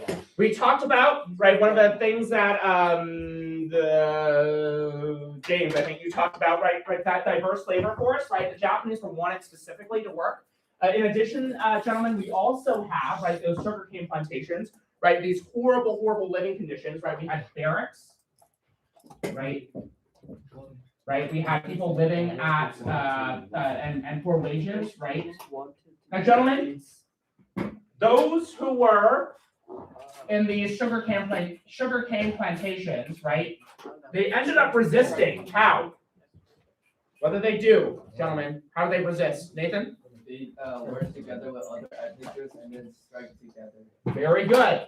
Those on sugarcane plantations also ended up striking. Now, gentlemen, question for you, right? These sugarcane plantations that ended up striking, there were a couple of labor unions that were found. Anyone remember the name of any of these labor unions? Hey, show.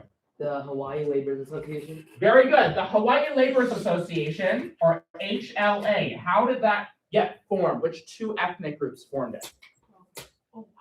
Axel? It was the Filipinos, so the FFL, right? Very good. The FFL, right, the Filipino Federation of Labor, formed with who? Just replace the letter. It's not that hard. JFL. Very good. The Japanese Federation of Labor. Yes. I didn't know that was the actual thing. The JFL and the FFL form the HLA, the Hawaii Laborers Association. Wasn't that like the pigeon thing? Ah, very good. Right? Tristan mentions a very good point, right? Another way that those who are Japanese end up resisting, right, is through something called pigeon. What is pigeon? Oh. What is pigeon? Lucas? Wasn't it like the language name? Very good. Yeah, go ahead. It was from like multiple cultures or no? Yes, very good. Very good. Which multiple cultures? Was it Japanese and Filipino? Very good. Korean, Chinese as well. Portuguese, right? Very good, right? It's a new language. that is formed, right? Very good. Right. Now, gentlemen, for those who are Japanese, right, many of them who tried to resist, right, and many of them were successful, at least secretly, right? The plantation owners, right, ended up secretly raising wages, right? They were successful in their strikes, right? Or partially successful, right?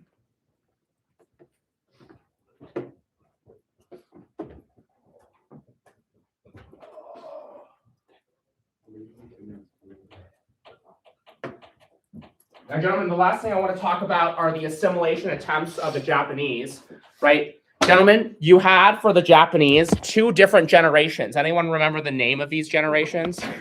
2 different generations. 2 different generations.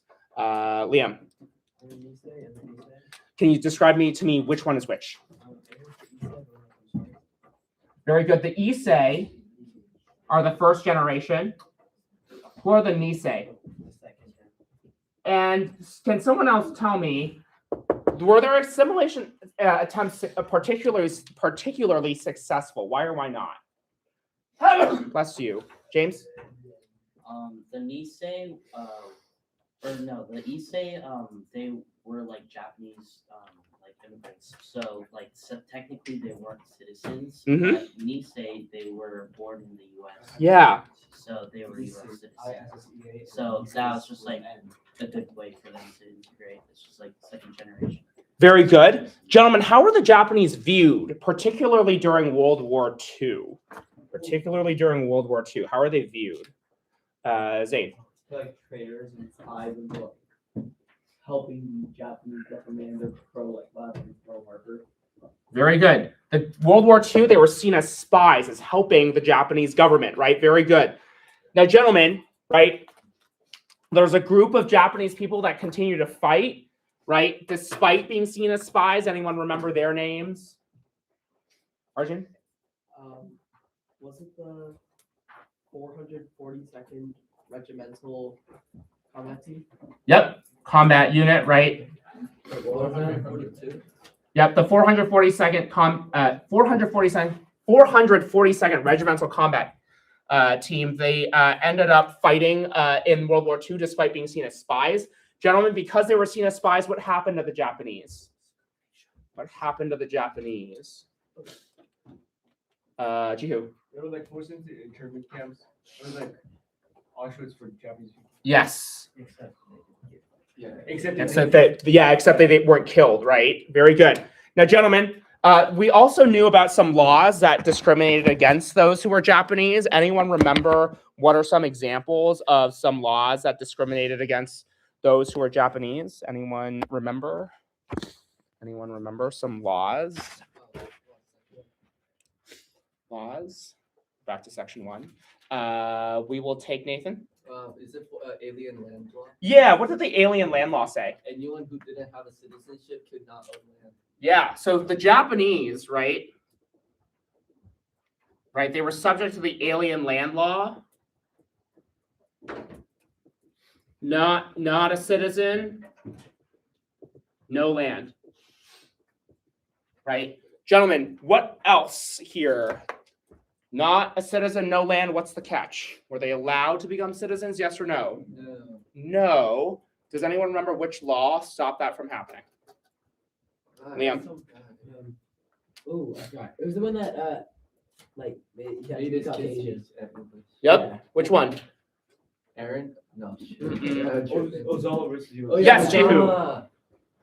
I'm impressed Right? by your intellect.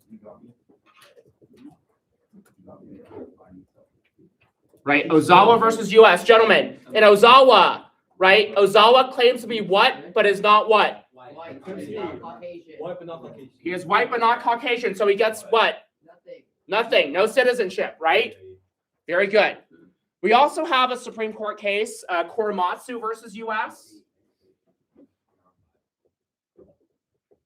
Korematsu versus US. It legalizes internment, right?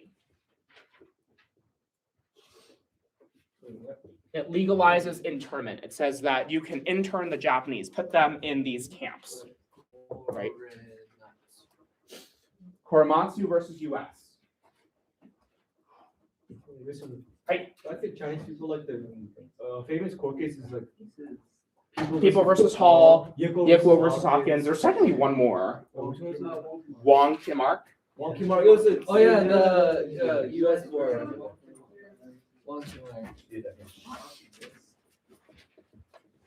This, you're welcome. This reaffirms birthright citizenship, right? Yeah. We're almost there, folks. Almost there. Right? Okay. After the Japanese, we go to the Filipino. Gentlemen, Filipino, right? It actually has to do a lot with this term manifest destiny, but it isn't manifest destiny. It's manifest destiny on steroids. Anyone remember what that was called? It's not just good enough that we take over the West. We now need to go overseas. What was that called? Yeah, American imperialism, right? So we start to see American imperialism spread to the Philippines, right? It was the need to expand, right? Right? Expand overseas.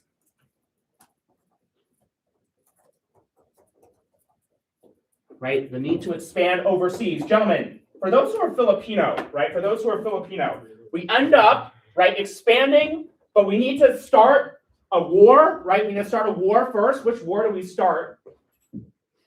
We want more land, we want more territory, but we start a war. Liam? Very good, right? We start the Spanish-American War. Wait, Mr. Liu? Yes. You know this whole thing, like how did they get in Hawaii? Because like, if I remember correctly, they don't get in Hawaii from this. It ends up being, I'm so sorry, live stream. We're back over here. They end up taking Hawaii as a result. Okay, so two things. Let me slow down. They take Hawaii because they wanted to plant sugar and plant pineapples on there, right? So it was a bunch of landowners who wanted to basically grow and take over agriculture, right? And as a result, right, what ended up happening, right, was that they sort of overthrew the queen. And they basically put her under house arrest, and they made her sign off her monarchy to create an oligarchy of rich plantation owners. Gentlemen, the Spanish-American War, right, starts American colonization. Question for you, right? There's a ship that explodes. What's its name? USS Maine, right? And when the USS Maine, who do we blame? Spain, right? The Spanish, right? Very good. Brett, sit up. Like, we can see that phone. We ain't blind. Gentlemen, let's take a look, right? USS Maine, Spanish-American War. Afterwards, the Filipinos are like, great, you freed us. You're going to give us our freedom, right? No. We start another war, the Philippine-American War, right? The U.S. wins that. The U.S. wins this war. Now, question. The question then becomes, are the Filipinos American citizens? What's the answer? No. What do they become? Nationals, right? Now, gentlemen, there's something that is connected for the U.S. nationals, right? Something connected with the U.S. nationals here, right? What can U.S. nationals do? What can they do? What can't they do? What can/can't? I will take Max. Was that hand? Is that hand? No. I will take Cruz. Yep. They can travel to/from the U.S., but they cannot what? What can't they do, Zaid? They can't vote. Wait, this is all going to be posted on Canvas. Yes, they cannot vote. Yes, they cannot vote. Now, gentlemen, there are some Supreme Court cases. All about American imperialism, right? These things are called the insular cases. Anyone remember what the insular cases said? Insular cases. Pecho. They're mostly just kind of defined on like what rights nationals get and what rights they don't get. Very good. Congress decides what rights territories have. Yes. Territories get to decide what rights. You're welcome. Those who are nationals have, right? Who are in the territories. They get to decide. Congress gets to decide. Now, gentlemen, those who are Filipino, many of them end up coming over to Hawaii, moving over and working on these sugar plantations. Gentlemen, there was an example of a very famous Filipino labor leader. What is his name? It is not Obama. Brett? Lariat Leong. Yes. Gentlemen, Lariat Leong is a Filipino-American labor leader, right? He works alongside who? Who does he work alongside? If you can. Yes. Now, Lariat Leong founds a labor union. What is the name of this labor union? No. You're welcome. Lariat Leong founds a labor union. James? What's a USS? Remember, that was a ship that explodes, and we blame the Maine, or we blame Spain on the ship explosion. Right? Julian? Is it United Farm Workers? They do together with Dolores Huerta and Cesar Chavez, right?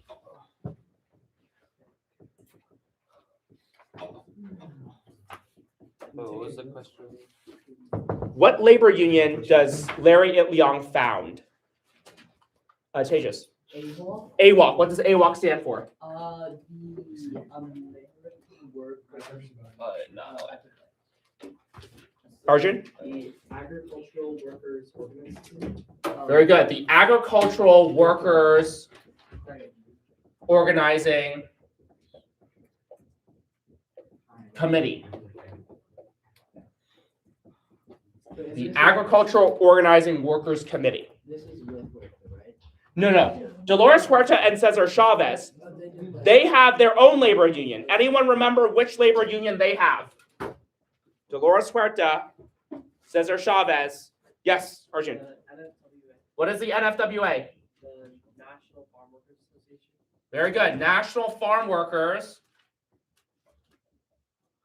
Association. Right? Now, gentlemen, the NFWA and the UFW, they combined. Or sorry, the NFWA and AWOC, excuse me, they combine. What do they form? The UFW. Can someone tell me what does the UFW stand for? United Farm Workers, right? And gentlemen, they were part of an important strike. Anyone remember what was the name of this strike? Delano grape strikes, right? Very, very good, right? So they resisted by, right, striking together as one loud group with one voice, right? They were successful, and many of them marched from Delano, California, right, to Sacramento, right? Delano grape strikes, right? Very good. Excellent. Gentlemen, almost there. South Indians, South Asians, right? We're almost there. We're almost there. Are we doing Vietnamese? No. Wait, so they A little bit. So their march succeed? Yes, their strike succeeded, right? Okay, last two, really, right? So we got South Asians, right? Many of them came over because, and many of them were sick, right? They came over. Many of them were discriminated against, right? Anyone know how? How were those who are sick discriminated? Go ahead, Lucas. From like their religion or like their physical features?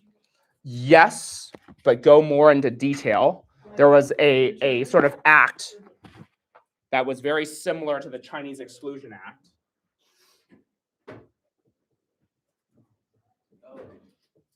South Asians, right? We had the Chinese Exclusion Act that was very similar to what other act? Axel? Asiatic Barred Program. Very good. The Asiatic Barred Zone Act, right? Very good. How else were they discriminated against? Anyone know? Brett? Yeah, what did US versus Bin say?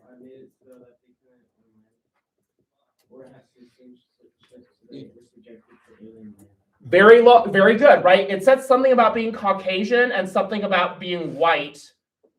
Do you remember, Brett, what it said? Good, right? The Finn said he was what? Very good. But was his skin color white, Brett? No, right? So he doesn't get citizenship. And like you mentioned, this subjected them to the alien land law as well, right? Very good. Now, gentlemen, those who are South Asian, right, they actually had a very unique way of sort of becoming American or being assimilated into America. Anyone remember what they sort of created? They created this new culture, just like Pigeon. What was that sort of culture called? What was that culture called? I will take Cruz. Syncretic culture, right? So we have Pigeon and we have this idea of syncretic culture. Right, syncretic culture, right? Gentlemen, what is syncretic culture? What is it? Zaid. It's like when two cultures mix. So like Mexican culture and Sikh culture or Right. Indian culture. Two cultures mix, forming a new culture, right? In this case, it was South Asian Sikh culture, right? And which other women? Dave? Mexican. Very good. Mexican women. Right? Very good. Right? So we see this resistance via Sikh men and Mexican women creating this syncretic culture, right? So we see this new culture created or formed, right? Now, gentlemen, when we talk about South Asians, right, we also have to mention a lot of reasons why they come over now, right? We talked a little bit about a game. We played a little game about this, right? Had like 5 different rounds, right? There was a visa. Anyone remember the name of this visa? Visa, not like MasterCard or a credit card. Tejas? Very good. The H-1B visa, right? There are limited numbers of these visas every year. Very good. Okay, gentlemen, last 65,000. Very good, right? Last combined group, gentlemen, refugees. What's the difference between a refugee and an immigrant? What's the difference between a refugee and an immigrant?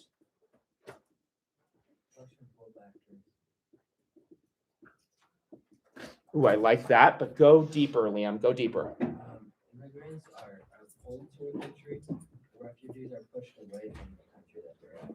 Yeah, pushed away, Due to war. or they're forced to come or to leave their own country due to war, right? Immigrants choose to come, right? Refugees don't want to come, right? Now, gentlemen, here's the deal, right? We learned about, and we, in lecture, you guys talked a little bit about Afghan and Vietnamese refugees, right? Both of them are coming over due to a lot of these conflicts and these wars, right? Now, here's the deal. For the Vietnamese gentlemen, right? We're very scared of what? We're very scared of what's spreading for the Vietnamese. Brett? Yeah, communism, right? And so we try to contain it. Gentlemen, does anyone remember which Vietnam do we support, North or South? South Vietnam, right? And for many of those who come as refugees, does anyone remember the term that they're known as? The term that the Vietnamese are known as. They leave on what, Cruz? Not the Viet Cong. Those are communist sympathizers. Those are communist sympathizers. Max? No. Or 6. Or 6. Tejas? The boat people. Very good.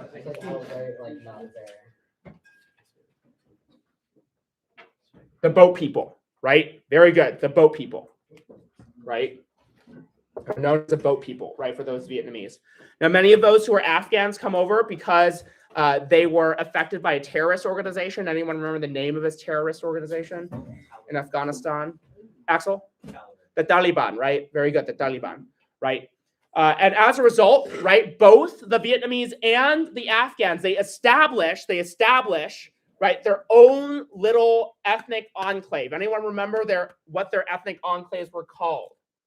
Right? Anyone remember what their ethnic enclaves were called? Arjun. For the Afghanistani Mhm. people, it was Little Kabul. And then for the Vietnamese people, it was Little Saigon.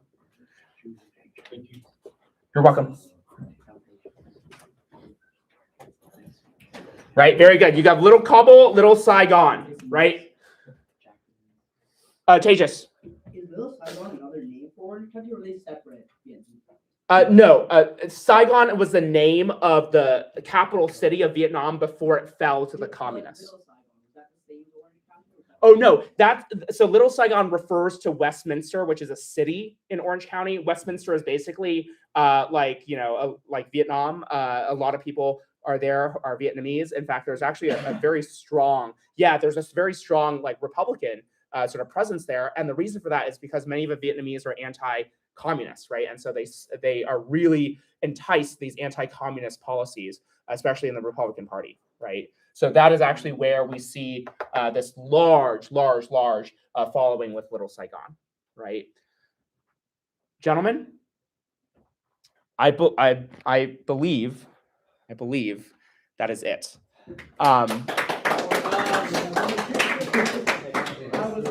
Gentlemen, I will again take pictures of all of this. I will post this up on Canvas as soon as I can. The live stream is still live for recording if you want to go over any parts. Thank you for being patient. I know that this was quite a lot. Thank you for sticking with me to the end. If folks want some chocolate, feel free to grab a piece. Thank you for bearing with me for nearly 3.5 hours. I have 10 pages now. I have 15. If you have any questions, feel free to come up and ask. Live stream, I'm going to end this now. Again, thank you so much. Thank you so much for sticking around. This is gonna be on YouTube, right? I can just like watch it, like everything. You're gonna sit through 3.5 hours.